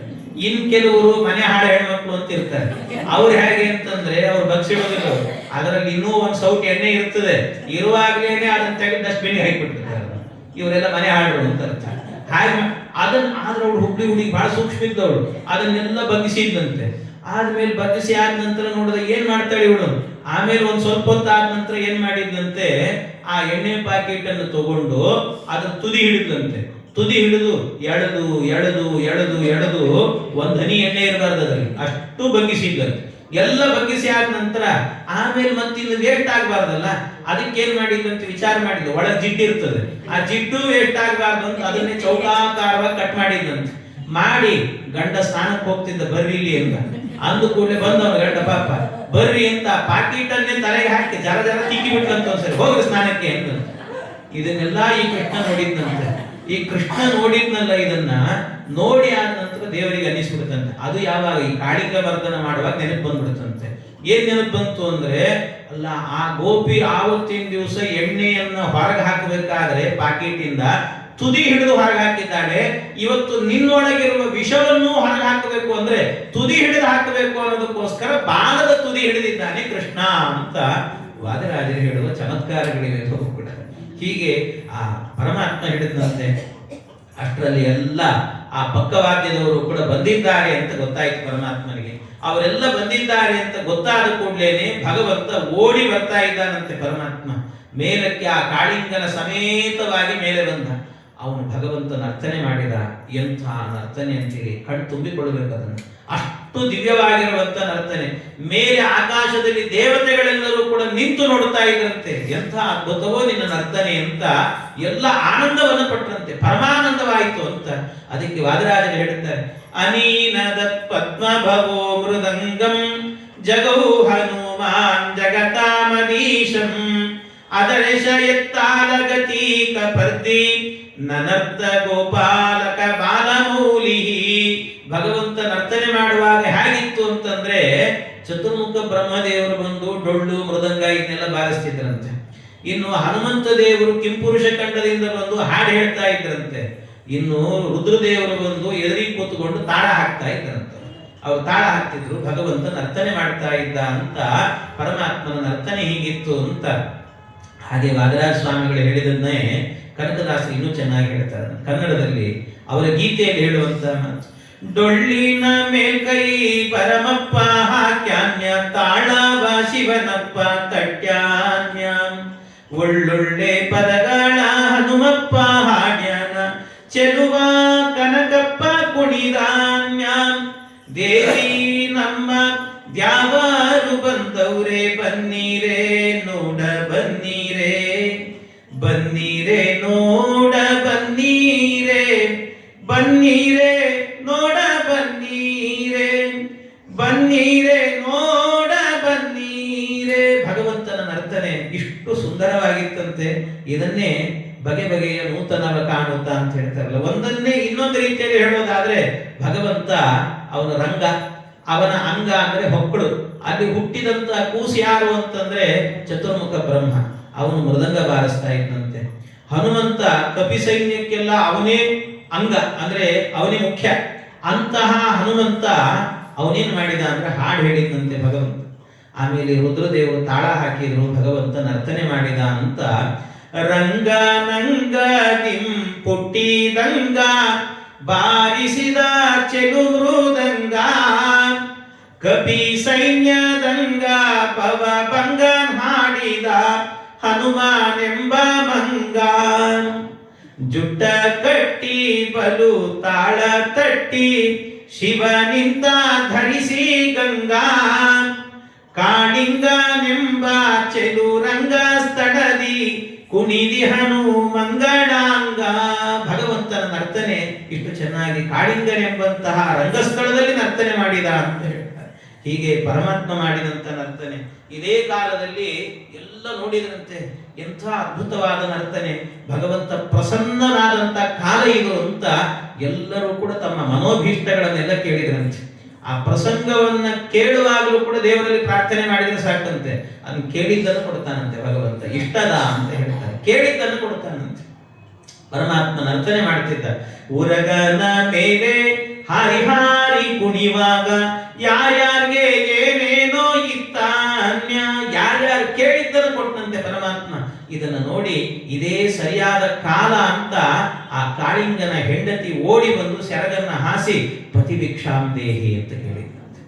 ನನ್ನ ಗಂಡನ್ ಬಿಟ್ಕೊಟ್ಬಿಡೋ ಮಾರಾಯ, ನನಗೆ ಸಾಕು ಅಂತ ಕೇಳಿದ್ರೆ ಭಗವಂತ ಒಂದು ಕ್ಷಣವೂ ಯೋಚನೆ ಮಾಡಲಿಲ್ಲ, ಟಕ್ ಅಂತ ಬಿಟ್ಟಂತೆ. ಹೋಗಿ ಕರ್ಕೊಂಡು ಹೋಗ್ಬಿಡು ಅಂತಂದ್ರೆ, ಅದೇನು ಒಂದ್ ಸ್ವಲ್ಪ ಏನಾದ್ರೂ ಎರಡು ಒಳ್ಳೆ ಮಾತು ಹೇಳಿ ಕಳಿಸ್ಬೋದಿತ್ತಲ್ಲ ಅಂತಂದ್ರೆ, ಇಲ್ಲ ಕರ್ಕೊಂಡು ಹೋಗುವಂತೆ ಕಳಿಸ್ಬಿಟ್ಟಂತೆ ಪರಮಾತ್ಮ. ಏನು ಹೆಚ್ಚು ಹೇಳಲಿಕ್ಕೆ ಹೋಗ್ಲಿಲ್ಲ. ಯಾಕೆ ಹಿಂಗ್ ಮಾಡಿದ ದೇವರು ಅಂದ್ರೆ, ವಾದಿರಾಜರು ಅಲ್ಲೂ ಒಂದು ಚಮತ್ಕಾರವನ್ನು ಹೇಳ್ತಾರೆ. ದೇವರು ಯಾಕೆ ಹೀಗೆ ಮಾಡಿದ ಅಂದ್ರೆ, ಕೇಳಿದ ತಕ್ಷಣ ಕೊಟ್ಬಿಟ್ನಲ್ಲ. ಯಾಕೆ ಅಂತಂದ್ರೆ, ಇದು ಜಗತ್ತಿನಲ್ಲಿ ಗಂಡಿನ ಸ್ವಭಾವ ಹೀಗಿರುತ್ತದೆ ಅಂತ ಗೊತ್ತಾಗಲಿ ಅಂತ ಮಾಡಿದಂತೆ ದೇವರು. ಗಂಡಿನ ಸ್ವಭಾವ ಹೀಗಿರ್ತದಂತೆ ಯಾವಾಗಲೂ ಕೂಡ. ಇಲ್ಲೇ ಮಾರ್ಕೆಟಿಗೆ ಹೋದ್ರೆ ಹೇಗಿರ್ತದೆ ಅಂದ್ರೆ, ತರಕಾರಿ ತಗೊಳ್ಳಿಕ್ಕೆ ಅಂತ ಹೋಗ್ತೇವೆ. ತರಕಾರಿ ತಗೊಳ್ಳಿಕ್ಕೆ ಅಂತ ಹೋದಾಗ ಬೆಂಡೆಕಾಯಿ ಎಷ್ಟಪ್ಪ ಕೆಜಿ? 150 ರೂಪಾಯಿ ಕೆಜಿ. 10 ರೂಪಾಯಿ ಕಡಿಮೆ ಮಾಡೋ ತಗೊಳ್ತೀನಿ ಅಂದ್ರೆ, ಇಲ್ಲ ಮಾಡಲ್ಲ. ಅದೇ ಏನಾದ್ರೂ ಆ ವ್ಯಕ್ತಿ ಬಳಿಯಲ್ಲಿ ಒಂದು ಹೆಂಗ್ಸ್ ಹೋಗ್ಬೇಕಂತೆ. ಹೆಂಗ್ಸ್ ಹೋಗಿ ಕೇಳಬೇಕು, ಎಷ್ಟಪ್ಪ ಕೆಜಿ ಅಂತ. ಹೇಳುವಾಗ್ಲೇ 150 ಇದ್ದಿದ್ದು 100 ರೂಪಾಯಿ, ಇಲ್ಲ 50 ರೂಪಾಯಿ ಮಾಡ್ಕೊ ಅಂದ್ರೆ, ಪರವಾಗಿಲ್ಲ 2 ಕೆಜಿ ತಗೊಂಡು ಹೋಗ್ರಿ 40ಕ್ಕೆ ಕೊಡ್ತೀನಿ ಅಂತ ಕೊಟ್ಬಿಡ್ತಾರೆ. ಅಂದ್ರೆ ಗಂಡು ಹೆಣ್ಣು ಕೇಳಿದಾಗ ಕೂಡಲೇ ಸಡಿಲ ಆಗ್ತಾನೆ ಅಂತ ಜಗತ್ತಿಗೆ ತೋರಿಸೋದಕ್ಕೋಸ್ಕರವಾಗಿ ಭಗವಂತ ಹಾಗೆ ಮಾಡಿದ. ಕೂಡಲೇ ಬಿಟ್ಟಂತೆ ಪರಮಾತ್ಮ. ಆ ರೀತಿ ಪರಮಾತ್ಮ ಮಾಡಿದ. ಹೀಗೆ ಭಗವಂತ ಮಾಡಿ ಕೊಟ್ಟು ಕಳಿಸಿದಂತೆ. ನೀನಿನ್ನ ಇಲ್ಲಿ ಇರಬೇಡ, ರಮಣಕ ದ್ವೀಪಕ್ಕೆ ಹೋಗು ಅಂದ ಭಗವಂತ. ಇಲ್ಲಿರಬೇಡ, ಇಲ್ಲ ರಮಣಕ ದ್ವೀಪಕ್ಕೆ ಹೋಗು. ಅವನು ಹೇಳ್ತಾನೆ, ಕೃಷ್ಣ ನಾನೇನೋ ಹೋಗ್ತೀನೋ, ಆದ್ರೆ ಗರುಡ ಬಂದು ನನ್ನನ್ನು ತಿಂತಾನಪ್ಪ, ಬಹಳ ಭಯ ಇದೆ ನನಗೆ, ಪ್ರಾಣ ಭಯ ಇದೆ, ನನ್ನನ್ನು ರಕ್ಷಣೆ ಮಾಡು ಅಂದ್ರೆ ದೇವರು ಹೇಳಿದ, ಏನು ಯೋಚನೆ ಮಾಡಬೇಡ, ಇಲ್ಲಿ ತನಕಲೂ ಕೂಡ ನಿನ್ನ ತಲೆಯ ಮೇಲೆ ನಾನು ನರ್ತನೆ ಮಾಡಿದ್ದೇನೆ. ನರ್ತನೆ ಮಾಡುವಾಗ ನನ್ನ ಪಾದದ ಗುರುತುಗಳೆಲ್ಲವೂ ಕೂಡ ನಿನ್ನ ತಲೆ ಮೇಲೆ ಮೂಡಿದೆ. ನನ್ನ ಪಾದದಲ್ಲಿ ಏನಿರುತ್ತೆ? ಕೃಷ್ಣನ ಪಾದ ಅಂದ್ರೆ ವಿಷ್ಣು ಪಾದ. ವಿಷ್ಣು ಪಾದದಲ್ಲಿ ಏನಿರ್ತದೆ? ಎಲ್ಲ ಶಂಖ, ಚಕ್ರ, ಗದ, ಪದ್ಮ, ವೈಷ್ಣವ ಚಿಹ್ನೆಗಳಿರ್ತಾವಂತೆ. ಈ ವೈಷ್ಣವ ಚಿಹ್ನೆ ಬರೀ ವೈಷ್ಣವಲ್ಲ, ವೀರ ವೈಷ್ಣವ ಚಿಹ್ನೆ. ಇಂಥ ಚಿಹ್ನೆಗಳನ್ನ ಅಂದ್ರೆ ತಪ್ತ ಮುದ್ರಾಧಾರಣೆಯನ್ನ ಯಾರು ಮಾಡಿಕೊಡುತ್ತಾರೋ ಅವರ ಹತ್ತಿರಕ್ಕೆ ಯಮದೂತರು ಕೂಡ ಬರೋದಿಲ್ಲ ಅಂತ. ಅಂಥ ಚಿಹ್ನೆಗಳಿವೆಲ್ಲವೂ ಕೂಡ ಕಮಲನಾಭನ ಚಿಹ್ನೆ. ಕಮಲನಾಭನ ಚಿಹ್ನೆಯನ್ನು ಧರಿಸಿಕೊಂಡು ಮೆರೆಗಿರೋ ಯಮನ ಭಟರು ನೋಡಿ ಅಂಜಿ ಅಡಗಿ ಹೋಗುವರೋ. ಯಾರು ಹತ್ತಿರಕ್ಕೆ ಬರಲ್ಲ ಸ್ವಾಮಿ ಈ ನಾಮ ಹಂಚ್ಕೊಂಡ್ರೆ. ಅದರಿಂದಾಗಿ ಅಂತ ದಿವ್ಯವಾದದ್ದು ನಿನ್ನ ತಲೆ ಮೇಲೆ ಮೂಡಿದೆ, ಹೋಗು ನೀನು ಅಂತ ಕಳಿಸಿಕೊಟ್ಟ. ಅವನು ರಮಣಕ ದ್ವೀಪಕ್ಕೆ ಹೋದ. ಇಡೀ ನದಿಯನ್ನ ಭಗವಂತ ಒಳಗೆ ಓಡಾಡಿ ಎಲ್ಲ ಸ್ವಚ್ಛ ಮಾಡಿದಂತೆ. ನದಿಯನ್ನು ಶುದ್ಧ ಮಾಡಿದ. ಸ್ನಾನಕ್ಕೆ ಪಾನಕ್ಕೆ ಯೋಗ್ಯವಾಗಿರಬೇಕು ಅಂತ ನದಿಯನ್ನು ಅಷ್ಟು ಸ್ವಚ್ಛ ಮಾಡಿದ. ಎಲ್ಲ ಆದ ನಂತರ ಕೃಷ್ಣನಿಗೆ ಹೇಳಿದ್ರಂತೆ, ಕೃಷ್ಣ ಎಂಥ ಅದ್ಭುತವಾದ ಸಾಂಸ್ಕೃತಿಕ ಕಾರ್ಯಕ್ರಮ ನಡೆಯಿತು, ಅದ್ಭುತವಾಗಿತ್ತು, ಎಲ್ಲವೂ ಕೂಡ ಬಹಳ ಚೆನ್ನಾಗಿತ್ತು. ಆದರೆ ಒಂದೇ ಒಂದು ಸಣ್ಣ ಲೋಪ ಇದೆ ನೋಡುವ ಕೃಷ್ಣ ಅಂದ್ರಂತೆ. ಏನು ಅಂತ ಕೇಳ, ಅಲ್ಲಿ ಇಷ್ಟೆಲ್ಲ ಮಾಡಿದ್ದೀಯಂತೆ ಕಾರ್ಯಕ್ರಮ, ಕೊನೆಯಲ್ಲಿ ಒಂದು ಸಣ್ಣದಾಗಿರುವ ಲಘು ಫಲಹಾರದ ವ್ಯವಸ್ಥೆ ಮಾಡಿಲ್ಲಲ್ವ ಅಂತ ಕೇಳಿದ. ಒಂದು ಸಣ್ಣದೇನಾದ್ರೂ ಒಂದು ಫಲ, ಇದು ಒಳ್ಳೆ ಕಾರ್ಯಕ್ರಮ ನಡೆದಿದೆ ಅಂದ ಮೇಲೆ ಒಂದು ಸಣ್ಣದಾಗಿ ಏನಾದ್ರೂ ಒಂದು ಪ್ರಸಾದ ಅನ್ನೋ ರೂಪದಲ್ಲಾದ್ರೂ ಕೂಡ ಒಂದು ಕೋಸಂಬರಿ ಆದ್ರೂ ಕೊಡ್ಲಿಲ್ಲಲ್ಲ ನೀನು ಕೇಳಿದ್ದಕ್ಕೆ ಭಗವಂತ ಹೇಳಿದ, ಏನು ಯೋಚನೆ ಮಾಡಬೇಡ್ರಿ, ನಿಮಗೆಲ್ಲ ವ್ಯವಸ್ಥೆ ಮಾಡ್ತೇನೆ ಅಂತ. ಎಲ್ಲ ಹಸುಗಳು ಕೂಡ ಮೂರ್ಛೆ ಬಂದು ಬಿದ್ದಿದ್ವಲ್ಲ, ಸುಮ್ಮನೆ ಕೃಷ್ಣ ಮುಕ್ತಾ ಹೋದ್ನಂತೆ ಎಲ್ಲವನ್ನು ಕೂಡ.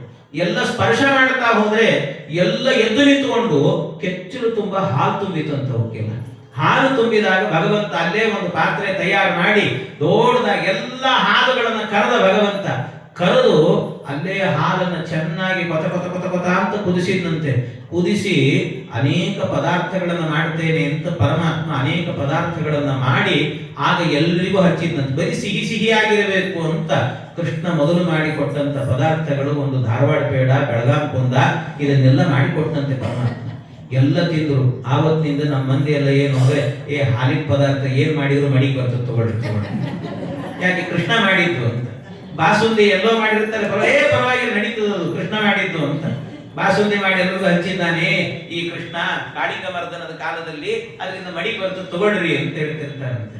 ಹಾಗೆ ಕೃಷ್ಣ ಪರಮಾತ್ಮ ಎಲ್ರಿಗೂ ಕೂಡ ಮಾಡಿಕೊಟ್ಟನಂತೆ. ಪರಮಾತ್ಮ ಎಲ್ಲ ಮಾಡಿದಾಗ ಕೃಷ್ಣನಿಗೆ ಹೇಳಿದ್ರು, ಕೃಷ್ಣ ರಾತ್ರಿ ಆಗೋಗಿದೆ, ಮನೆ ತನಕ ಹೋಗ್ಲಿಕ್ಕಾಗಲ್ಲ, ಇಲ್ಲೇ ಮಲ್ಕೊಳ್ತೀವಿ, ಮಲಗ್ರಿ ಅಂತ. ಅಲ್ಲೋ ಕೃಷ್ಣ, ನದಿ ತೀರ ಗಾಳಿ ಬೀಸ್ತಾ ಇದೆ, ಚಳಿ ಆಗ್ತಾ ಇದೆ ಅಪ್ಪ ಕೃಷ್ಣ, ಹೊದ್ದಿಕೆ ಬೇಕು ಅಂದ್ರೆ ಎಲ್ಲಿಂದ ತರಬೇಕು? ಆದ್ರೂ ಭಗವಂತ ಹೇಳಿದ, ಏನು ಯೋಚನೆ ಮಾಡಬೇಡ್ರಿ, ಒಬ್ಬೊಬ್ಬರು ಒಂದೊಂದು ಹಸುಗಳ ಇಕ್ಕೆಲದಲ್ಲಿ ಮಲಗ್ರಿ ಅಂತ.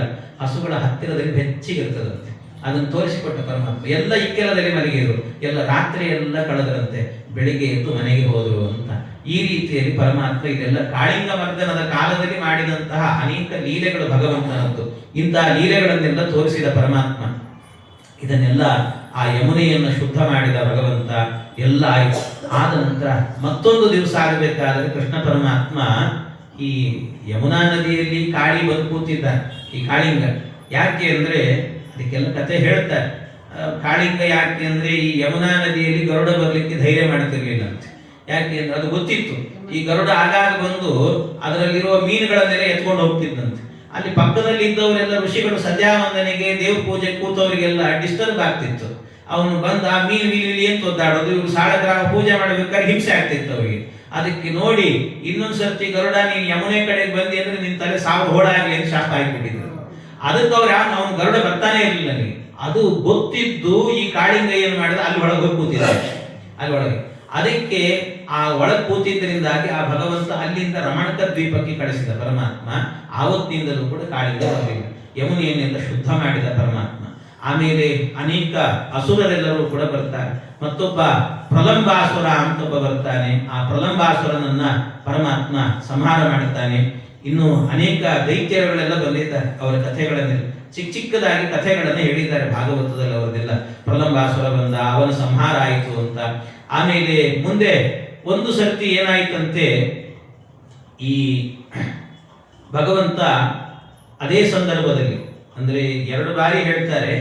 ಒಂದು ಈ ಕಾಳಿಂಗ ಮರ್ದನ ಮಾಡಿದ್ನಲ್ಲ, ಅವತ್ತು ರಾತ್ರಿನೇ ಒಂದು ಕಾಡ್ಗಿಚ್ಚನ್ನು ಕೂಡ ನುಂಗಿದ್ನಂತೆ ಪರಮಾತ್ಮ. ಕಾಡ್ಗಿಚ್ಚನ್ನು ಅದನ್ನು ವಾದರಾಜ ಸ್ವಾಮಿಗಳು ಒಂದು ಚಮತ್ಕಾರದಿಂದ ಹೇಳ್ತಾರೆ. ಯಾಕೆ ಕಾಡ್ಗಿಚ್ಚನ್ನು ನುಂಗಿದ ಭಗವಂತ ಅಂತಂದ್ರೆ, ರಾತ್ರಿ ಇಡೀ ದಿವಸ ನೀರಲ್ಲಿ ಆಟ ಆಡಿದ್ನಲ್ಲ, ಶೀತ ಆಗಿರ್ತದೋ ಏನೋ ಅಂತ ಒಂದ್ ಸ್ವಲ್ಪ ಬೆಂಕಿ ಒಳಗಿರಲಿ ಅಂತ ಇಟ್ಕೊಂಡಂತೆ ಪರಮಾತ್ಮ. ಅದಕ್ಕೋಸ್ಕರವಾಗಿ ಕಾಡ್ಗಿಚ್ಚನ್ನು ನುಂಗಿದ ಅಂತ ವಾದರಾಜರ ಚಮತ್ಕಾರದಿಂದ ಹೇಳುವಂತಹದ್ದು. ಇನ್ನು ಇದು ಆದ ಮೇಲೆ ಭಗವಂತ ಮತ್ತೊಂದು ಬಾರಿ ಆಗಬೇಕಾದ್ರೆ ಪರಮಾತ್ಮ ಈ ಗೋಪಾಲಕರನ್ನೆಲ್ಲ ಸೇರಿಸಿಕೊಂಡು ಪ್ರತಿನಿತ್ಯವೂ ಕೂಡ ಈ ಇದಕ್ಕೆ ದನ ಕಾಯಲಿಕ್ಕೆ ಹೋಗ್ತಾ ಇದ್ದಂತ ಹುಡುಗ ಕೃಷ್ಣ. ಒಂದು ದಿವಸ ಏನಾಯ್ತಂತೆ, ಈ ಶರದ್ ಋತು ಬಂದಿತ್ತು. ಶರದ್ ಋತು, ಆ ಶರದ್ ಋತುವಿನ ಕಾಲದಲ್ಲಿ ಎಲ್ಲ ಕಡೆ ತಂಪಾದ ತಂಗಾಳಿ ಅಂತ ಹೇಳ್ತಾರೆ. ಅಂತ ತಂಪಾದ ತಂಗಾಳಿ ಬರ್ತಾ ಇತ್ತಂತೆ. ಆ ತಂಗಾಳಿ ಎನ್ನುವಂತಹದ್ದು ಬರುವಾಗ ಭಗವಂತ ಸಾಯಂಕಾಲದ ಹೊತ್ತಿನಲ್ಲಿ ಪರಮಾತ್ಮ ವೇಣುನಾದವನ್ನು ಮಾಡಬೇಕು ಅಂತ ವೇಣುನಾದವನ್ನು ಮಾಡಿದಂತ ಅನ್ಸುತ್ತೆ. ಎಷ್ಟು ಅದ್ಭುತವಾದಂತ ವೇಣುನಾದ ಭಗವಂತನದ್ದು ಅಂದ್ರೆ, ಆ ವೇಣುನಾದಕ್ಕೆ ಎಲ್ಲರೂ ಕೂಡ ಬೆರಗಾಗಿ ಹೋಗಿದ್ದರಂತೆ. ಎಂಥ ಅದ್ಭುತವಾದಂತ ವೇಣುನಾದ ಕೃಷ್ಣನದ್ದು ಅಂದ್ರೆ, ಆ ಮಾಧುರ್ಯಕ್ಕೆ ಸೋತು ಹೋಗಿದ್ರು. ಮನೆಯಲ್ಲಿ ಇದ್ದಂತ ಹೆಣ್ಣು ಮಕ್ಕಳೆಲ್ಲರೂ ಕೂಡ ತಮ್ಮ ತಮ್ಮ ಕೆಲಸಗಳನ್ನ ಬಿಟ್ಟು ಬಂದ್ರಂತೆ. ಎಲ್ಲಾ ಗೋಪಿಯರು ಕೂಡ ಮನೆ ಕೆಲಸ ಬಿಟ್ಟು ಬಂದಿದ್ರಂತೆ. ಅವರ ಸ್ಥಿತಿ ಹೇಗಿತ್ತು ಅಂದ್ರೆ ವರ್ಣನೆ ಮಾಡುತ್ತಾರೆ. ಒಂದು ಕಡೆ ಏನಾಯ್ತಂತೆ, ಒಬ್ಬ ಗೋಪಿ ತಾನು ಕರಡಿ ಮುಂದೆ ನಿಂತುಕೊಂಡಿದ್ದಂತೆ. ನಿಂತುಕೊಂಡು ಕರಡಿಯಲ್ಲಿ ಕಾಡಿಗೆ ಹಚ್ಕೊಳ್ಬೇಕು ಅಂತ, ಕಣ್ಣಿಗೆ ಕಾಡಿಗೆ ಹಚ್ಕೋಬೇಕು ಅಂತಿದ್ದು. ಕೃಷ್ಣನ ವೇಣುನಾದ ಕೇಳಿಸ್ತು. ಅದು ಕೇಳಿಸ್ಲಿಕ್ಕೆ ತೋರಿಸೋತಿಲ್ಲ, ಕಣ್ಣಿಗೆ ಹಚ್ಚಿಕೊಳ್ತಾ ಇದ್ದ ಕಾಡಿಗೆಯನ್ನು ತುಟಿಗೆ ಹಚ್ಚಿಕೊಂಡಂತೆ. ತುಟಿಗೆ ಹಚ್ಚಿಕೊಳ್ಬೇಕಾದ ಲಾಕ್ಷಾರಸವನ್ನು ಕಣ್ಣಿಗೆ ಹಚ್ಚಿಕೊಂಡಂತೆ. ಏನ್ ಮಾಡ್ತಿದ್ದೀನಿ ಅಂತ ಗೊತ್ತಿಲ್ಲ ಅವರಿಗೆ. ಆ ರೀತಿ ಆಯ್ತು. ಮತ್ತೊಬ್ಬ ಗೋಪಿ ಬರ್ತಾಳೆ, ಒಂದು ನೀರು ತಂದಿದ್ದಾಳೆ, ಯಮುನಾ ನದಿಯಿಂದ ಇಲ್ಲಿ ತನಕ ನೀರು ತಂದಿದ್ದಾಳೆ ಹೊತ್ಕೊಂಡು. ಮನೆಗೆ ಬಂದು ಗಡಿಗೆಗೆ ಹಾಕಬೇಕಲ್ಲ, ಬೋರ್ಲ್ ಹಾಕಿದ ಗಡಿಗೆ ಅದನ್ನ ತಿರುಗಿಸಿಟ್ಟಾದ್ರೂ ಕೂಡ ಹಾಕಬೇಕು ಅಂತ ಗೊತ್ತಾಗ್ತಾ ಇಲ್ಲ ಅವಳಿಗೆ. ಬೋರ್ಲ್ ಹಾಕಿದ ಗಡಿಗೆ ಮೇಲೆ ನೀರು ಹಾಕ್ತಾ ಇದ್ದಾಳೆ. ಕೃಷ್ಣನ ವೇಣುನಾದ ಮಾಡಿದ ಅನರ್ಥಗಳಿಗೆಲ್ಲವೂ ಕೂಡ ಕೃಷ್ಣನ ವೇಣುನಾದ ಅಷ್ಟು ಮೋಹಿತವಾಗಿತ್ತು ಅಂತ. ಇನ್ನೂ ಕೆಲವು ಕಡೆಯಲ್ಲಿ ಆಗಬೇಕಾದ್ರೆ ಕೆಲವರು ಏನ್ ಮಾಡಿದ್ರಂತೆ, ಅಲ್ಲಲ್ಲೇ ಹೋಗಿದ್ರು. ಅವರು ಮನೆಯಲ್ಲಿ ಒಬ್ಬೊಬ್ರು ಒಂದೊಂದು ಕೆಲಸ ಮಾಡ್ತಾ ಇದ್ರಂತೆ.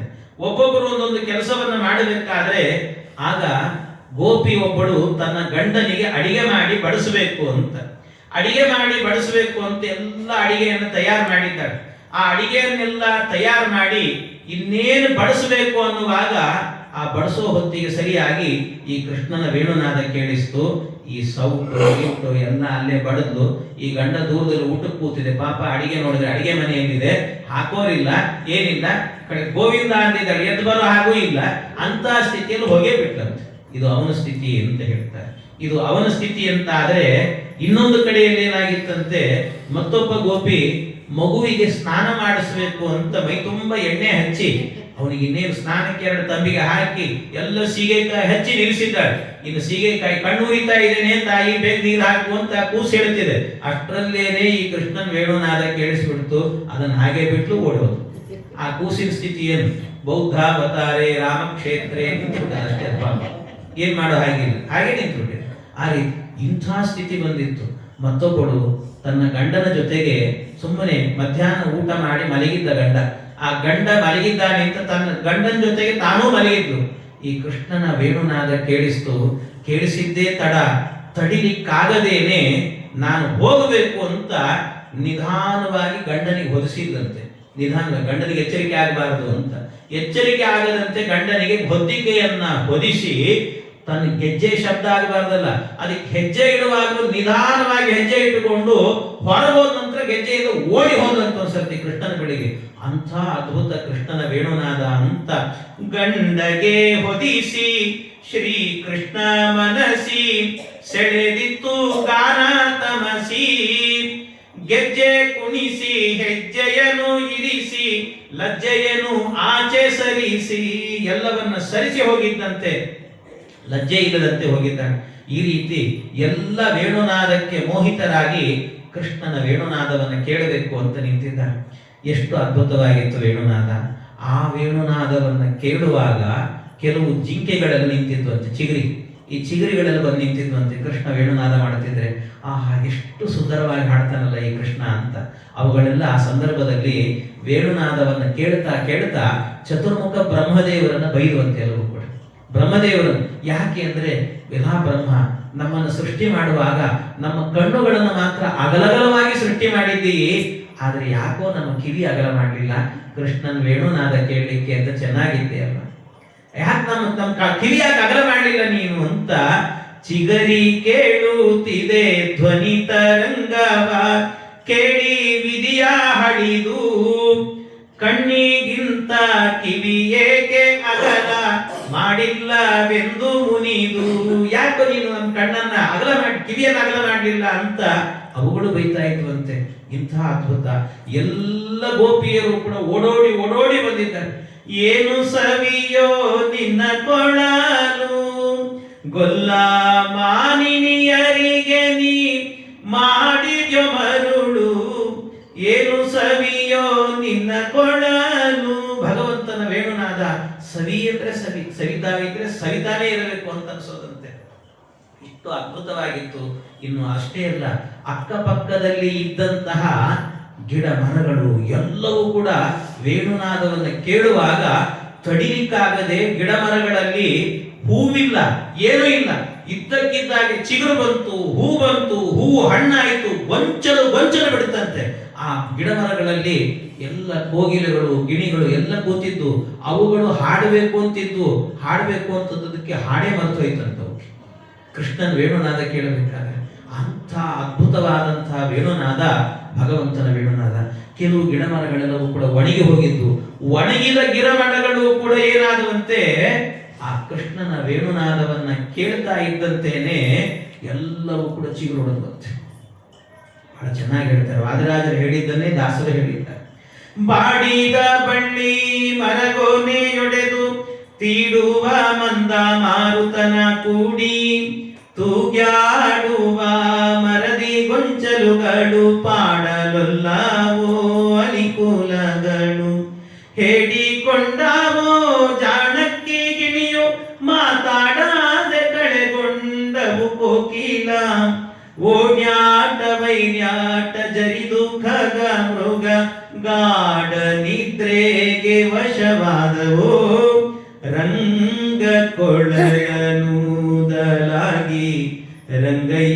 ಕೊಳಲನೂದಲು. ಭಗವಂತನ ವೇಣುನಾದ ಇಷ್ಟು ಅದ್ಭುತ. ಬಾಡಿ ಹೋದ ಬಳ್ಳಿಗಳೆಲ್ಲ ಚಿಗುರೊಡೆದಂತೆ, ಗೊಂಚಲು ಗೊಂಚಲು ಹಣ್ಣುಗಳು ನಿಂತುವಂತೆ. ಇಷ್ಟೇ ಅಲ್ಲ, ಇನ್ನೇನಾಯ್ತಂತೆ, ಕೆಲವು ಹೂವಿನ ಮರಗಳು ನಾವು ಹಣ್ಣು ಬಿಡ್ಲಿಕ್ಕೆ ಆಗಲ್ಲಪ್ಪ, ಸೇವಂತಿಗೆ ಏನು ಹಣ್ಣು ಬಿಡ್ತದೆ ಪಾಪ, ಮರಗಳು ಬರೀ ಹೂವಿನ ಹಣ್ಣುಗಳು, ಹೂಗಳು ಮಾತ್ರ ಬಿಡುತ್ತದಷ್ಟೇ. ಅವೆಲ್ಲ ಹೂಗಳೆಲ್ಲ ಹರಡಿದುವಂತೆ. ಹರಡಿದ ಕೂಡಲೇ ಗಿಡದಲ್ಲೇ ಕೂತಿದ್ವಲ್ಲ, ಆ ಗಿಡದಲ್ಲೇ ಇದ್ದಂತ ಹೂಗಳೆಲ್ಲ ಮನಸ್ಸಿನಲ್ಲಿ ಅಂದುಕೊಂಡುವಂತೆ, ಎಲ್ಲ ಕೃಷ್ಣ ಎಷ್ಟು ಅದ್ಭುತವಾಗಿ ವೇಣುನಾದ ಮಾಡ್ತೀಯೋ, ನಮ್ಮ ಜನ್ಮ ಸಾರ್ಥಕ ಆಗಬೇಕು ಅಂದ್ರೆ ನಾವೆಲ್ಲ ಹಾರಿ ಬಂದಾದ್ರೂ ನಿನ್ನ ಪಾದಕ್ಕೆ ನಮ್ಮನ್ನು ಸಮರ್ಪಣೆ ಮಾಡ್ಕೊಳ್ಬೇಕು ಅಂತ ಎಲ್ಲ ಗಿಡದಲ್ಲಿ ಇದ್ದಂತ ಹೂಗಳೆಲ್ಲವೂ ಕೂಡ ಸೇರಿಕೊಂಡು ಗಾಳಿಯನ್ನ, ವಾಯುದೇವರನ್ನು ಪ್ರಾರ್ಥನೆ ಮಾಡಿರುವಂತೆ. ವಾಯು ಏನಾದ್ರೂ ಮಾಡಿ ಗಾಳಿಯನ್ನ ತಂದು ನಮ್ಮನ್ನೆಲ್ಲ ಕೃಷ್ಣನ ಪಾದಕ್ಕೆ ಹಾಕೋ ಅಂತ.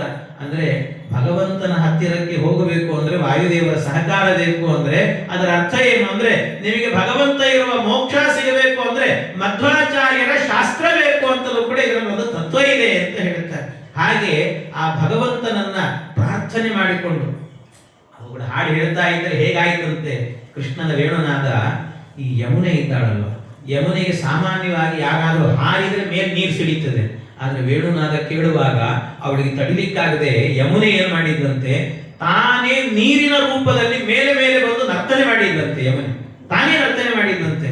ಆ ಯಮುನೆ ನರ್ತನೆಯನ್ನು ಮಾಡೋದನ್ನು ನೋಡಿ ಈ ನದಿಗಳಲ್ಲಿ ಅಲ್ಲಲ್ಲಿ ಕಲ್ಲುಗಳಿರ್ತಾರೆ, ಆ ಬೆಟ್ಟದಂತೆ ಇರುವಂತ ಕಲ್ಲುಗಳಿರ್ತಾರೆ. ಆ ಕಲ್ಲುಗಳಿಗೆಲ್ಲ ಅನ್ನಿಸ್ತಂತೆ, ಯಥಾ ಕೃಷ್ಣ ಅದಕ್ಕಾದ್ರೂ ಕೂಡ ನೀರು ಅದು ನರ್ತನೆ ಮಾಡ್ಲಿಕ್ಕೆ ಒಂದು ಅವಕಾಶ ಕೊಟ್ಟು ನಾವು ಕಲ್ಲು ಮಾಡಿಬಿಟ್ಟಿಲ್ಲ, ನಮ್ಮನ್ನ ಕಲ್ಲು ಮಾಡಿದ್ದೇವೆ. ನೀನು ವೇಣುನಾದ ಕೇಳುವಾಗ ನಮಗೂ ಕೂಡ ಕುಣಿಬೇಕು ಅನಿಸ್ತಾ ಇದೆಯೋ ಕೃಷ್ಣ, ಏನ್ ಮಾಡಬೇಕು ಅಂತ. ಅವು ತಡಿಲಿಕ್ಕಾಗದೇನೆ ಕೃಷ್ಣನಲ್ಲಿ ಕೇಳಿಕೊಂಡಾಗ ಕಲ್ಲುಗಳು ಕೂಡ ಕರಗಿ ನೀರಾಗಿ ಹೋಗ್ಬಿಟ್ಟು ಅಂತವು. ನಾವು ಕುಣಿತೇವೆ ಅಂತ ಕೃಷ್ಣನ ವೇಣುನಾದ ಎಲ್ಲ ಮುಗಿದ ಮೇಲೆ ಮತ್ತೆ ಗಟ್ಟಿಯಾಗಿ ಕೂತ್ಕೊಂತವೆಲ್ಲವೂ ಕೂಡ. ಕಲ್ಲುಗಳು ಕರಗಿ ಎಲ್ಲವೂ ಕೂಡ ಬಹಳ ಸುಂದರವಾಗಿ ಇದನ್ನೆಲ್ಲ ವಾದನ ಸ್ವಾಮಿ ಹೇಳ್ತಾರೆ. ತಳಗಿನೋದ ಕಾವು ಕೇರಿ ಬಂದಾವು, ಮೇಲೆ ಚೆಲ್ಲಾಡಿ ನಿಂತಾಳು ಯಮುನೆ, ಮೇಲೆ ಮಾಡೊಡ್ಡಿ ಮೇಘಾಳು ಗೋರಿಟ್ಟವು, ಕಲ್ಲು ಕರಗಿ ನೀರಾದವು. ನಳಿನ ಚಂಪಕನಾಗ ಪುನ್ನಾಗ ಪಾಟೀಲ ಸೇವಂತಿಗೆ ಬಕುಳಾವು, ಮಾಲತಿ ಜಾಜಿಯು ಪರಿಮಳಂಕೂಡಿ ನೀಲಾಂಗನಂಗ್ರಿಗೆ ಎರಗಿದವೋ, ರಂಗ ಕೊಳಲನೂದಲಾಗಿ ರಂಗಯ್ಯ ಕೊಳಲನೂದಲು. ಭಗವಂತನ ವೇಣುನಾದಕ್ಕೆ ಎಲ್ಲಾ ಹೂಗಳು ಕೂಡ ನೀಲಾಂಗನ ಅಂಗ್ರಿಗೆ ಎರಗಿದವು ಅಂತ ಅವನ ಪಾದಕ್ಕೆ ಬಂದು ಬಿದ್ದುವಂತೆ ಎಲ್ಲವೂ ಕೂಡ ಕೃಷ್ಣನ ಪಾದಕ್ಕೆ. ಕೃಷ್ಣನ ವೇಣುನಾದ ಎನ್ನುವಂತಹದ್ದು ಇಷ್ಟು ಅದ್ಭುತವಾಗಿತ್ತು ಅಂತ ಹೇಳ್ತಾರೆ. ಇಷ್ಟು ಅದ್ಭುತ, ಎಲ್ಲ ವೇಣುನಾದ ಎಲ್ಲ ಮುಗಿತಂತೆ. ಈ ವೇಣುನಾದವನ್ನು ಕೇಳಲಿಕ್ಕೆ ಬರೀ ಪ್ರಾಣಿಗಳು, ಸುತ್ತಮುತ್ತಲು ಇದ್ದ ಗಿಡ ಮರಗಳು, ಹೂಗಳು, ನದಿಗಳು ಇಷ್ಟು ಮಾತ್ರ ಅಲ್ಲ, ಗೋಪಿಯರು ಇಷ್ಟು ಮಾತ್ರ ಅಲ್ಲ, ದೇವಲೋಕದಿಂದಲೂ ಕೂಡ ಬ್ರಹ್ಮಾದಿ ದೇವತೆಗಳು ಬಂದಿದ್ರಂತೆ. ಬರುವಾಗ ಸುಮ್ಮನೆ ಬರಲಿಲ್ಲ, ಖುಷಿ ಇರ್ತದೆ ಅಂತ ತಮ್ಮ ಹೆಂಡಂದ್ರನ್ನು ಕರ್ಕೊಂಡು ಬಂದಿದ್ರಂತೆ. ಬ್ರಹ್ಮ ಸರಸ್ವತಿಯನ್ನ, ರುದ್ರದೇವರು ಪಾರ್ವತಿ ದೇವಿಯನ್ನ, ಹೀಗೆಲ್ಲರೂ ಕೂಡ ಒಬ್ಬೊಬ್ರು ಕೂಡ ತಮ್ಮ ಹೆಂಡಂದ್ರನ್ನು ಕರ್ಕೊಂಡೇ ಬಂದಿದ್ರಂತೆ. ಎಲ್ಲ ಕರ್ಕೊಂಡು ಬಂದಿದ್ರು. ಕೃಷ್ಣನ ವೇಣುನಾದ ಮುಗಿತು. ಮುಗಿದು ಕೂಡಲೇ ಎಲ್ಲ ವಾಪಸ್ ಹೊರಟ್ರಂತೆ. ವಾಪಸ್ ಹೊರಡಬೇಕಾದ್ರೆ ದಾರಿಯಲ್ಲಿ ಹೋಗುವಾಗ ಆ ಕೃಷ್ಣನ ವೇಣುನಾದವನ್ನು ಕೇಳಿದ್ರಲ್ಲ ಬ್ರಹ್ಮಾದಿ ದೇವತೆಗಳವರೆಲ್ಲರೂ ಕೂಡ, ಅವರಲ್ಲಿ ಹೆಂಡಂದ್ರು ಕೇಳಿದ್ರಂತೆ, ಅಲ್ಲ ಕೃಷ್ಣನ ವೇಣುನಾದ ಬಹಳ ಚೆನ್ನಾಗಿತ್ತಲ್ಲ ಇವತ್ತು ಅಂತ. ಹೌದು ಅಂದ್ರಂತೆ ಎಲ್ಲರೂ ಕೂಡ. ಎಲ್ಲರೂ ಹೌದು ಅಂದ್ರು. ಅಂದಾಗ ಸರಸ್ವತಿ ಬ್ರಹ್ಮನ್ನ, ಪಾರ್ವತಿ ರುದ್ರನ್ನ ಇವನ್ನೆಲ್ಲ ಕೇಳಿದ್ರಂತೆ, ಅಲ್ಲ ಇವತ್ತು ಕೃಷ್ಣ ಅವನು ವೇಣುನಾದ ಮಾಡಿದ್ನಲ್ಲ ಅದ್ರ ತಾಳ ಯಾವುದು ಅಂತ ಕೇಳಿದ್ರಂತೆ. ತಾಳ ಯಾವುದು, ರಾಗ ಯಾವುದು, ಏನದು? ಇವರು ತಲೆ ಕೆರ್ಕೊಂಡ್ರು ಪಾಪ. ಅಯ್ಯೋ ಅದೇನೋ ಗೊತ್ತಾಗ್ತಾ ಇಲ್ಲ. ಯಾಕೆಂದ್ರೆ ಅಷ್ಟು ಮೈ ಮರೆತು ಬಿಡ್ತಿತ್ತಂತೆ ವೇಣುನಾದದಲ್ಲಿ. ಮೈ ಮರೆತು ಅವ್ರು ಹೇಳ್ತಾರೆ, ನಮಗದೇನಂತ ಗೊತ್ತಾಗ್ಲಿಲ್ಲ. ಬ್ರಹ್ಮದೇವರು ಹೇಳಿದ ಮಾತಂತೆ, ಏನು ಅಂತ ಗೊತ್ತಿಲ್ಲ. ಕೃಷ್ಣ ಇಷ್ಟೊಂದು ಗೊತ್ತಾಯ್ತು ನನಗೆ, ಅದೇನೋ ಒಂದು ಬಿದಿರಿನ ಕೋಲು ಹಿಡ್ಕೊಂಡಿದ್ದ, ಅದಕ್ಕೊಂದಷ್ಟು ತೂತುಗಳಿದ್ದು, ಒಂದು ಬೆರಳು ಮುಚ್ಚೋದು ಒಂದು ಬೆರಳು ತೆಗೆಯೋದು ಮಾಡ್ತಾ ಇದ್ದ. ಇಷ್ಟು ಮಾತ್ರ ಗೊತ್ತಾಯ್ತು. ಅದು ಏನ್ ರಾಗ ಬಂತು, ಏನ್ ತಾಳಿ, ಏನು ಗೊತ್ತಾಗ್ಲಿಲ್ಲ ನೋಡು ಅಂತ ಹೇಳಿದ್ರಂತೆ. ಅಂದ್ರೆ ಅವರೂ ಮೋಹಿತರಾಗುವಂತೆ ಮಾಡ್ತಾನೆ ಭಗವಂತ. ಅಂದ್ರೆ ಮುಖ್ಯಂತಿಯಂ ಸೂರಯ, ಇದೇ ಅದಕ್ಕೆ ನಿದರ್ಶನ. ಎಲ್ಲರನ್ನ ಮೋಹಗೊಳಿಸ್ತಾ ಇದ್ದ ಪರಮಾತ್ಮ ಇಂಥ ವೇಣುನಾದವನ್ನು ಮಾಡಿದ್ದ ಭಗವಂತ. ಇನ್ನು ಕೆಲವು ಕಡೆಯಲ್ಲಿ ಆಗಬೇಕಾದ್ರೆ ಈ ಹಸುಗಳೆಲ್ಲವೂ ಕೂಡ ಹೇಗಿತ್ತು ಅಂತಂದ್ರೆ ಹುಲ್ಲು ತಿಂತಾ ಇತ್ತು ಅಂತವೆಲ್ಲ. ಹುಲ್ಲು ತಿನ್ನಬೇಕಾದ್ರೆ ಸತ್ಯ ಆಗಲಿಲ್ಲ. ಹುಲ್ಲು ಕಿತ್ತಿದ್ದಾರೆ, ಬಾಯಲ್ಲಿ ಇಟ್ಕೊಂಡಿದ್ದಾರೆ. ಆ ವೇಣುನಾದ ಕೇಳಿಸ್ತು, ಅದನ್ನು ಜಗಿಬೇಕು ಅಂತ ಗೊತ್ತಾಗ್ತಿಲ್ಲ. ಈ ಚಿತ್ರದಲ್ಲಿ ಎಲ್ಲಿಯಾದ್ರೂ ಕೂಡ ಪೇಂಟಿಂಗ್ ಮಾಡಬೇಕಾದ್ರೆ ಹಸುವನ್ನು ಬಿಡಿಸಿ ಹುಲ್ಲು ತಿಂತಾ ಇರುವಾಗ ಬಾಯಲ್ಲಿ ಹುಲ್ಲಿರುವಂತಹ ಹಸುವನ್ನ ಬಿಡಿಸಿದ್ರೆ ಹೇಗಿರುತ್ತದೆ ಚಿತ್ರವನ್ನ, ಆ ರೀತಿ ಸ್ತಬ್ಧ ಚಿತ್ರದಂತೆ ಕಾಣ್ತಾ ಇದ್ವಂತ ಹಸುಗಳು ಕೂಡ. ಅವನು ಮೇಯ್ಬೇಕು ಅಂತಲೂ ಕೂಡ ಗೊತ್ತಾಗ್ತಾ ಇರಲಿಲ್ಲ ಅಂತ. ಹುಲ್ಲು ಮೆಲ್ಲದೆ ಗೋವು ನಿಲ್ಲುವವು, ಗಾನ ಕೇಳುತ್ತಿಹವು, ಹುಲ್ಲೆ ಹಲ್ಲಿನಲ್ಲಿ ಹುಲ್ಲು ಕಚ್ಚಿ ಜಗಿಯದಂತೆ ಇಹವು. ಅವು ಜಗಿಬೇಕು ಅಂತಲೇ ಗೊತ್ತಾಗ್ತಾ ಇಲ್ಲಂತೆ. ಇನ್ನು ನವಿಲುಗಳಂತೂ ಕೂಡ ಅವು ಗರಿಗಳನ್ನೆಲ್ಲ ಬಿಡಿಸಿಕೊಂಡು ಎಂಥ ಅದ್ಭುತ ಇದು ಅಂತ ಕುಣಿದು ಕುಪ್ಪಳಿಸ್ತಾ ಇದ್ವು ಅಂತ. ನವಿಲು ಗರಿಯ ನೂರಾರು ಕಣ್ಣು ಕಿವಿಗೈದು ಕೇಳುತ್ತಿಹವು, ದಿಗಿಲುಗೊಂಡು ಕೋಗಿಲೆಯು ಬೇಕು ಕಾಕಲಿಯು ಕೇಳುತ್ತಿಹವು. ಕೋಗಿಲೆ ಹಾಡೋದನ್ನ ಮರೆತು ಕೃಷ್ಣ ಎಷ್ಟು ಅದ್ಭುತವಾಗಿದೆಯೋ ನಿನ್ನ ವೇಣುನಾದ ಅಂತ ನಾನು ಮೈ ಮರೆತಿದ್ದೇನೆ ಅಂತ ಹಾಡನ್ನು ಬಿಟ್ಟು ಕೇಳ್ತಾ ಇದ್ವು ಅಂತೆಲ್ಲ ಕೋಗಿಲೆಗಳು ಕೂಡ. ಈ ರೀತಿ ಎಲ್ಲರಿಗೆ ಮೈ ಮರು ಬರುವಂತೆ ಕೃಷ್ಣನ ವೇಣುನಾದ ಎನ್ನುವಂತಹದ್ದಿತ್ತು ಅಂತ ಅದನ್ನು ವರ್ಣನೆ ಮಾಡುತ್ತಾರೆ. ಹೀಗೆ ಕೃಷ್ಣನ ವೇಣುನಾದ, ಎಲ್ಲ ವೇಣುನಾದ ಮಾಡುವಾಗ ಕೃಷ್ಣ ವೇಣುನಾದವನ್ನು ನಿಲ್ಲಿಸಿದ್ದಂತೆ. ನಿಲ್ಲಿಸಿ ಆದ ನಂತರ ಸುಮಾರು ಒಂದು 10 ನಿಮಿಷ ಆದ ಮೇಲೆ ಗೋಪಿಯರೆಲ್ಲ ಎದುರುಗಡೆ ನಿಂತಿದ್ರು, ಜೋರಾಗಿ ಚಪ್ಪಾಳೆ ತಟ್ಟಿದ್ರಂತೆ. ಸಾಮಾನ್ಯ ಉಪನ್ಯಾಸ ಚೆನ್ನಾಗಿತ್ತು ಅಂದ್ರೆ ಮುಗಿದ ಕೂಡ್ಲೇನೆ ಚಪ್ಪಾಳೆ ತಟ್ಟಬೇಕು, ಆಮೇಲೆ ಆಚಾರ್ಯ ಹೋಗಿ ಆದ್ಮೇಲೆ ಚಪ್ಪಾಳೆ ತಟ್ಟಿದ್ರೆ ಏನ್ ಬಂತ ಹೇಳಿ ಅಲ್ವಾ. ಆದ್ರೆ ಇವ್ರು ಏನು ಅಂದ್ರೆ 10 ನಿಮಿಷ ಆದ್ಮೇಲೆ ಚಪ್ಪಾಳೆ ತಟ್ಟಿದ್ರಂತೆ. ಯಾಕೆ ಹಿಂಗೆ ಅಂತ ಕೇಳಿದ್ರೆ ಅವ್ರು ಹೇಳ್ತಾರೆ ಸತ್ಯಧರ್ಮ ತೀರ್ಥರು, ಏನ್ ಮಾಡೋದು, ಆ ಗುಂಗಿನಲ್ಲಿ ಸಂಗೀತದ ಆ ಕೃಷ್ಣನ ವೇಣುನಾದದ ಗುಂಗಿತ್ತಲ್ಲ, ಆ ಗುಂಗಿನಲ್ಲಿ ಕೃಷ್ಣ ನಿಲ್ಲಿಸಿದ ಮೇಲೂ ಕೂಡ ಅವರ ಮನಸ್ಸು ಅದರಲ್ಲೇ ಇತ್ತಂತೆ 10 ನಿಮಿಷದ ತನಕ. ಆಮೇಲೆ ಎಚ್ಚರ ಆಗಿತ್ತಂತೆ, ಅದಕ್ಕೆ ಆಮೇಲೆ ಅವರೆಲ್ಲ ಚಪ್ಪಾಳೆ ತಟ್ಟಿದ್ರಂತೆ. ಹೀಗಾಯ್ತು ಅಂತ. ಹಾಗೆ ಅಂಥ ಗೋಪಿಯರು ಎಲ್ಲ ನಿಂತಿರೋದನ್ನು ನೋಡಿದ ಕೃಷ್ಣ, ಏನು ಎಲ್ಲ ಬಂದಿದ್ದೀರಲ್ಲ ಯಾಕೆ ಅಂತ ಕೇಳಿದ್ರು. ಯಾಕೆ ಅಂತ ಕೇಳುವಾಗ ಕೃಷ್ಣ, ನಿನ್ನನ್ನು ಬಿಟ್ಟು ಹೋಗ್ಲಿಕ್ಕೆ ಸಾಧ್ಯ ಇಲ್ಲಪ್ಪ, ನಿನ್ನನ್ನು ನಂಬಿ ಬಂದಿದ್ದೇವೆ ನಾವು, ನಮ್ಮ ಬಂಧುಗಳನ್ನ ಬಳಗವನ್ನ ಎಲ್ಲ ಬಿಟ್ಟು ಬಂದಿದ್ದೇವೆ, ನೀನು ಬೇಕು ಅಂತಲೇ ಬಂದಿದ್ದೇವೆ, ನಾವು ಹೋಗಲ್ಲ. ಕೃಷ್ಣ ಹೇಳಿದ, ನಿಮ್ ಗಂಡಂದ್ರು ಇರ್ತಾರೆ, ಮಕ್ಕಳು ಇರ್ತಾರೆ, ಅವ್ರು ಸೇವೆ ಮಾಡ್ಕೊಂಡಿರ್ಬೇಕು, ನೀವು ಹಂಗೆಲ್ಲ ಬರಬಾರ್ದು, ಹೋಗ್ರಿ ನೀವು ಅಂತಂದ. ಹೋಗ್ರಿ ಅಂತಂದ್ರೆ ಅವ್ರು ಕೇಳಿದ್ರು, ಕೃಷ್ಣ ಗಂಡನ ಸೇವೆ ಮಾಡಬೇಕು ಅಂತ ಹೇಳ್ತಾ ಇದ್ದೀವಿ, ಗಂಡನ ಸೇವೆ ಅಂದ್ರೆ ಬರೀ ಗಂಡನ ಸೇವೆ ಮಾಡಬೇಕು ಅಥವಾ ಗಂಡನ ಅಂತರ್ಯಾಮಿ ಆಗಿರುವ ನಿನ್ನ ಸೇವೆ ಮಾಡಬೇಕು ಅಂತ. ಅದಕ್ಕೆ ಕೇಳಿದ ಕೂಡಲೇ ಇಲ್ಲ, ಗಂಡ ಕೆಟ್ಟವನಾದ್ರೂ ಕೂಡ ಸೇವೆ ಮಾಡಬೇಕು. ಯಾಕೆ ಅಂದ್ರೆ ಅವನ ಅಂತರ್ಯಾಮಿ ಭಗವಂತ ಒಳ್ಳೆಯವನು ಅಂತ ತಿಳಿದು ಮಾಡಬೇಕು. ಹೌದಾ ಕೃಷ್ಣ, ಆ ಭಗವಂತನೇ ನೀನ್ ಸಿಕ್ಕಾದ್ಮೇಲೆ ಇನ್ಯಾಕೋ ಬೇಕು ಈ ಗಂಡ, ಅವನ ದಂಡ ನೀನೇ ಉದ್ದಂಡ ಅಂದರು. ಸಾಕು ಅಂತಂದು ಅಂದು ಕೂಡಲೇ ಕೃಷ್ಣ, ಅಯ್ಯೋ ಏನು ಹೀಗಂದ್ರಲ್ಲ, ಇಲ್ಲ ಹೋಗ್ಬೇಕು ನೀವು. ಇಲ್ಲ ಕೃಷ್ಣ ನಾವು ಹೋಗಲ್ಲ, ಹಾಗೆ ನಿಮಗೆಲ್ಲ ಒಂದು ಸಂತೋಷವನ್ನು ಕೊಡ್ತೇನೆ ಅಂತ ಪರಮಾತ್ಮ ಏನು ಮಾಡಿದಂತೆ, ಎಲ್ಲರಿಗೂ ಕೂಡ ಒಂದೊಂದು ಮಂಡಲಗಳನ್ನ ಮಾಡಿಸಿದಂತೆ. ಎಲ್ಲ ಮಂಡಲಗಳನ್ನ ಮಾಡಿಸಿ ಇವಳಿಗೆ ಅವಳು ಕೃಷ್ಣ, ಅವಳಿಗೆ ಇವಳು ಕೃಷ್ಣ ಅಂತ ಮಾಡಿ ಒಂದೊಂದು ಮಂಡಲಗಳನ್ನ, ಆ ಕಡೆ ನೋಡಿದ್ರೆ ಕೃಷ್ಣ, ಆಚೆ ಕೃಷ್ಣ, ಈಚೆ ಕೃಷ್ಣ ಅಂತ ಹೇಳ್ತಾರೆ, ಮಧ್ಯದಲ್ಲಿ ಕೃಷ್ಣ, ಹೀಗೆ ಒಬ್ಬೊಬ್ಬರಿಗೊಬ್ಬೊಬ್ಬ ಕೃಷ್ಣ ಅಂತ ಕೃಷ್ಣನ ರೂಪಗಳನ್ನ ಮಾಡಿ ಎಲ್ಲರಿಗೆ ಮಂಡಲಗಳನ್ನ ಮಾಡಿ ಒಂದು ರಾಸಕ್ರೀಡೆಯನ್ನು ಮಾಡಿದಂತೆ ಪರಮಾತ್ಮ. ಅದ್ಭುತವಾಗಿರುವಂತ ಮಂಡಲಗಳು ಅಂತ. ಮಂಡಲೀಕೃತ ಮನೋರಮ ರಾಮ ಕುಂಡಲ ಧ್ವಜ ಸುದೀಪಿತ ಸೀಮಾ ಗಂಡ ಚುಂಬನ ಕುತೂಹಲ ಕಾಮ. ಎಷ್ಟು ಅದ್ಭುತ ಮಂಡಲಗಳು ಅಂದ್ರೆ ಆ ಕಡೆ ಈ ಕಡೆ, ಆ ಕಡೆ ಈ ಕಡೆ ಮಾಡಿಕೊಂಡು ಪರಮಾತ್ಮ ದಿವ್ಯವಾದಂತಹ ಮಂಡಲವನ್ನ.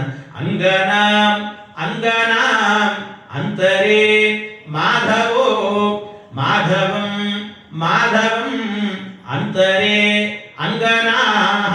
ಒಂದು ಕಡೆಯಲ್ಲಿ ಮಾಧವ, ಇನ್ನೊಂದು ಕಡೆ ಅಂದ್ರೆ ಆ ಕಡೆ ಈ ಕಡೆ ಮಾಧವ ಇದ್ದ ಅಂದ್ರೆ ಮಧ್ಯದಲ್ಲಿ ಗೋಪಿ, ಆ ಕಡೆ ಈ ಕಡೆ ಗೋಪಿ ಇತ್ತು ಅಂದ್ರೆ ಮಧ್ಯದಲ್ಲಿ ಮಾಧವ ಅಂದ್ರೆ ಕೃಷ್ಣ. ಹೀಗೆ ಈ ರೀತಿಯಲ್ಲಿ ಮಂಡಲಗಳನ್ನೆಲ್ಲವನ್ನ ಮಾಡಿ ಪರಮಾತ್ಮ ಅವರ ಜೊತೆಗೆ ರಾಸಕ್ರೀಡೆಯನ್ನ ಮಾಡಿದ್ದಂತೆ. ಎಲ್ಲಿ ನೋಡಿದ್ರಲ್ಲಿ ಕೃಷ್ಣನ ರೂಪಗಳಂತವೆ, ಎಲ್ಲಿ ನೋಡಿದ್ರಲ್ಲಿ ಕೃಷ್ಣನ ರೂಪಗಳು ಅಂತ. ಆಚೆ ಕೃಷ್ಣ ತನ್ನೀಚೆ ಕೃಷ್ಣ, ಕೈ ಚಾಚಿದಲ್ಲಿ ಕೃಷ್ಣ, ಕೂಚು ಮಾಡುತ್ತಿಹ ತಮ್ಮ ಹಿಂದೆಯೇ ಕೂಗಿಸುವ ಕೂಡಿಸುವ ಮಾಳ್ಪ ಕೃಷ್ಣ. ಎಲ್ಲಾ ಕಡೆಯಲ್ಲೂ ಕೂಡ ಭಗವಂತ ನಿಂತುಕೊಂಡಿದ್ದಾನಂತೆ, ಕೂಚು ಮಾಳ್ಪ ಕೃಷ್ಣ ಅಂತ. ಎಲ್ಲೆಲ್ಲಿ ನೋಡಿದ್ರು ನಡುವೆ ನಾರಿ ಈ ಕೆಳದಿ ಶೌರಿ, ಆ ಬಳಿಕ ನತ್ತೆ ನಾರಿ, ಅವಳ ಪಕ್ಕದಲ್ಲಿ ಶೌರಿ ನಿಂತಿರುವ ನಾಟ್ಯಕಾರಿ. ಭಗವಂತ ನಾಟ್ಯಕಾರಿಯಾಗಿ ಎಲ್ಲರ ಜೊತೆಗೆ ನರ್ತನೆ ಮಾಡಿಕೊಂಡು ಆನಂದವನ್ನ ಕೊಟ್ಟಂತೆ. ಇಷ್ಟು ಆನಂದವನ್ನ ಕೊಟ್ಟನಲ್ಲ ಪರಮಾತ್ಮ, ಎಲ್ಲಾ ಗೋಪಿಯರಿಗೂ ಕೂಡ ಏನಾಯ್ತಂತೆ, ಅಹಂಕಾರ ಬಂದೋಯ್ತಂತೆ. ನೋಡಿದ್ಯಾ, ಕೃಷ್ಣ ನಮ್ಮ ಸೌಂದರ್ಯವನ್ನು ನೋಡಿ ನಮ್ಮ ಹಿಂದೆ ಓಡಿ ಬಂದಿದ್ದಾನೆ ಅಂತ ಹೊರಟದ್ದು. ನಮ್ಮ ಸೌಂದರ್ಯ ಎಷ್ಟು ಚೆನ್ನಾಗಿದೆ, ನಾವೆಂಥ ರೂಪವತಿಯರು, ನಾವೆಂಥ ಗುಣವತಿಯರು ಅಂತ ತಿಳ್ಕೊಂಡು ಅಹಂಕಾರ ಬಂತು. ಅಹಂಕಾರ ಇರುವಲ್ಲಿ ಕೃಷ್ಣ ಇರೋದಿಲ್ಲಂತೆ ಭಗವಂತ. ಎಲ್ಲಿ ಅಹಂಕಾರ ಇರ್ತದ ನಾನು ಇರಲ್ಲ ಅಂತ ಹೇಳ್ತಾನೆ ಪರಮಾತ್ಮ. ಅದಕ್ಕೆ ಕೂಡಲೇ ಕೃಷ್ಣ ಇವರಿಗೆ ಅಹಂಕಾರ ಬಂದು ಕೂಡ್ಲೇನೆ ಅಲ್ಲಿಂದ ಓಡಿ ಹೋದಂತೆ ಭಗವಂತ. ನಾನು ಇಲ್ಲಿ ಇರಲ್ಲ ಅಂತ ಹೋಗ್ಬಿಟ್ಟೆ ಕೃಷ್ಣ. ಹೋದ ಕೃಷ್ಣ ಹೋದವನು ಸಿಗಲಿಲ್ಲ ಇವರಿಗೆ. ಇವರಿಗೆ ಸಂಕಟ ಆಯಿತು. ಎಲ್ಲಿ ಹೋಗಬೇಕು ಅಂತ ಗೊತ್ತಾಗ್ತಾ ಇಲ್ಲ ಅವರಿಗೆ. ಎಲ್ಲಿ ಹೋಗಬೇಕು ಅಂತ ಗೊತ್ತಾಗದೇನೆ ಅಲ್ಲಿ ಇಲ್ಲಿ ಅಲ್ಲಿ ಇಲ್ಲಿ ಎಲ್ಲೆಲ್ಲೋ ಹುಡುಕಿದ್ರಂತೆ ಕೃಷ್ಣನನ್ನ. ಎಲ್ಲಿ ಹುಡುಕಿದ್ರು ಕೂಡ ಕೃಷ್ಣ ಸಿಗ್ತಾ ಇಲ್ಲ. ಕೃಷ್ಣ ಕೃಷ್ಣ ಕೃಷ್ಣ ಕೃಷ್ಣ ಅಂತ ಬಹಳ ಕೂಗಿದ್ರು, ಕರೆದ್ರು, ಎಲ್ಲೂ ಸಿಗಲಿಲ್ಲ ಕೃಷ್ಣ. ಕಡೆಗೆ ಏನು ಮಾಡಿದ್ರಂತೆ, ಈ ಗೋಪಿಯರೆಲ್ಲ ಸೇರಿಕೊಂಡು ಒಂದು ಕಡೆ ಹೋದ್ರು. ಒಂದು ಅಶ್ವತ್ಥ ವೃಕ್ಷ ಕಾಣಿಸ್ತಂತೆ. ಆ ಅಶ್ವತ್ಥ ವೃಕ್ಷವನ್ನು ನೋಡಿದ್ರು, ಕೇಳಿದ್ರಂತೆ, ಅಶ್ವತ್ಥ ನಿನ್ನೊಳಗೆ ಕೃಷ್ಣ ಇರ್ತಾನೆ ಅಂತ ಕಥೆ ಕೇಳಿದ್ದೀರಿ. ಅಲ್ಲಿ ಒಂದೊಂದು ಕಡೆಯಲ್ಲಿ ಮೇಲೆ ಬ್ರಹ್ಮ, ಕೆಳಗೆ ರುದ್ರ, ಆಮೇಲೆ ಮಧ್ಯದಲ್ಲಿ ವಿಷ್ಣು, ಹಾಗೆ ಮಧ್ಯತ್ವ ವಿಷ್ಣು ರೂಪಾಯ ಅಂತೆಲ್ಲ ಹೇಳ್ತಾರೆ. ಆದ್ದರಿಂದಾಗಿ ನಿನ್ನ ಒಳಗೆ ಕೃಷ್ಣ ಇದ್ದಾನಂತೆ, ಅವನನ್ನು ಹೊರಗೆ ಕಳಿಸೋ ಅಂತ ಕೇಳಿದ್ರಂತೆ. ಹೊರಗೆ ಕಳಿಸೋ ಅಂತ ಕೇಳಿದ್ರೆ ಅದಕ್ಕೆ ಅವ್ರು ಹೇಳಿದ್ರಂತೆ, ಅದು ಅಶ್ವತ್ಥ ವೃಕ್ಷ ಅದೇನು ಮಾತಾಡ್ತದೆ ಪಾಪ, ಅದು ಮಾತಾಡಲಿಲ್ಲ. ಇವ್ರಿಗೆ ಗೊತ್ತಾಗಲಿಲ್ಲ. ಒಂದು ಕಡೆ ಕಾಳಿದಾಸ ಹೇಳ್ತಾನೆ, ಶಾಕುಂತಲ ಅಂತ ಒಂದು ನಾಟಕ ಬರೀತಾನೆ. ಆ ನಾಟಕದಲ್ಲಿ ಬರೆಯುವಾಗ ಒಂದು ಮಾತನ್ನು ಹೇಳ್ತಾನೆ, ಏನು ಅಂದರೆ ಕಾಮಾರ್ಥ ಹಿ ಪ್ರಕೃತಿ ಕೃಪಣಾಹ ಚೇತನಾ ಚೇತನೇಶು ಅಂತ ಒಂದು ಮಾತು ಹೇಳ್ತಾರೆ ಈ ಮೇಘದೂತದಲ್ಲಿ. ಕಾಮಾರ್ಥ ಹಿ ಪ್ರಕೃತಿ ಕೃಪಣಾಹ ಚೇತನಾ ಚೇತನೇಶು. ಮೇಘದೂತದಲ್ಲಿ ಆ ಏನು ಯಕ್ಷ ಇರ್ತಾನೆ, ಯಕ್ಷ ಈ ಮೋಡದ ಜೊತೆಗೆ ಮಾತನಾಡ್ತಾನೆ. ಅವನನ್ನು ಶಾಪಗ್ರಸ್ತನಾಗಿ ದೂರದಲ್ಲಿ ಇರ್ತಾನೆ ತನ್ನ ಪ್ರಿಯತಮೆಯಿಂದ. ಅದಕ್ಕೆ ಪ್ರಿಯತಮೆಗೆ ಸಂದೇಶವನ್ನು ಕಳಿಸ್ಬೇಕಲ್ಲ, ಅದಕ್ಕೆ ಹೇಗೆ ಸಂದೇಶ ಕಳಿಸಿದ ಅಂದ್ರೆ ಮೇಘವನ್ನು ನೋಡಿದಂತೆ, ಮೇಘದ ಜೊತೆಗೆ ಮಾತನಾಡಿದಂತೆ.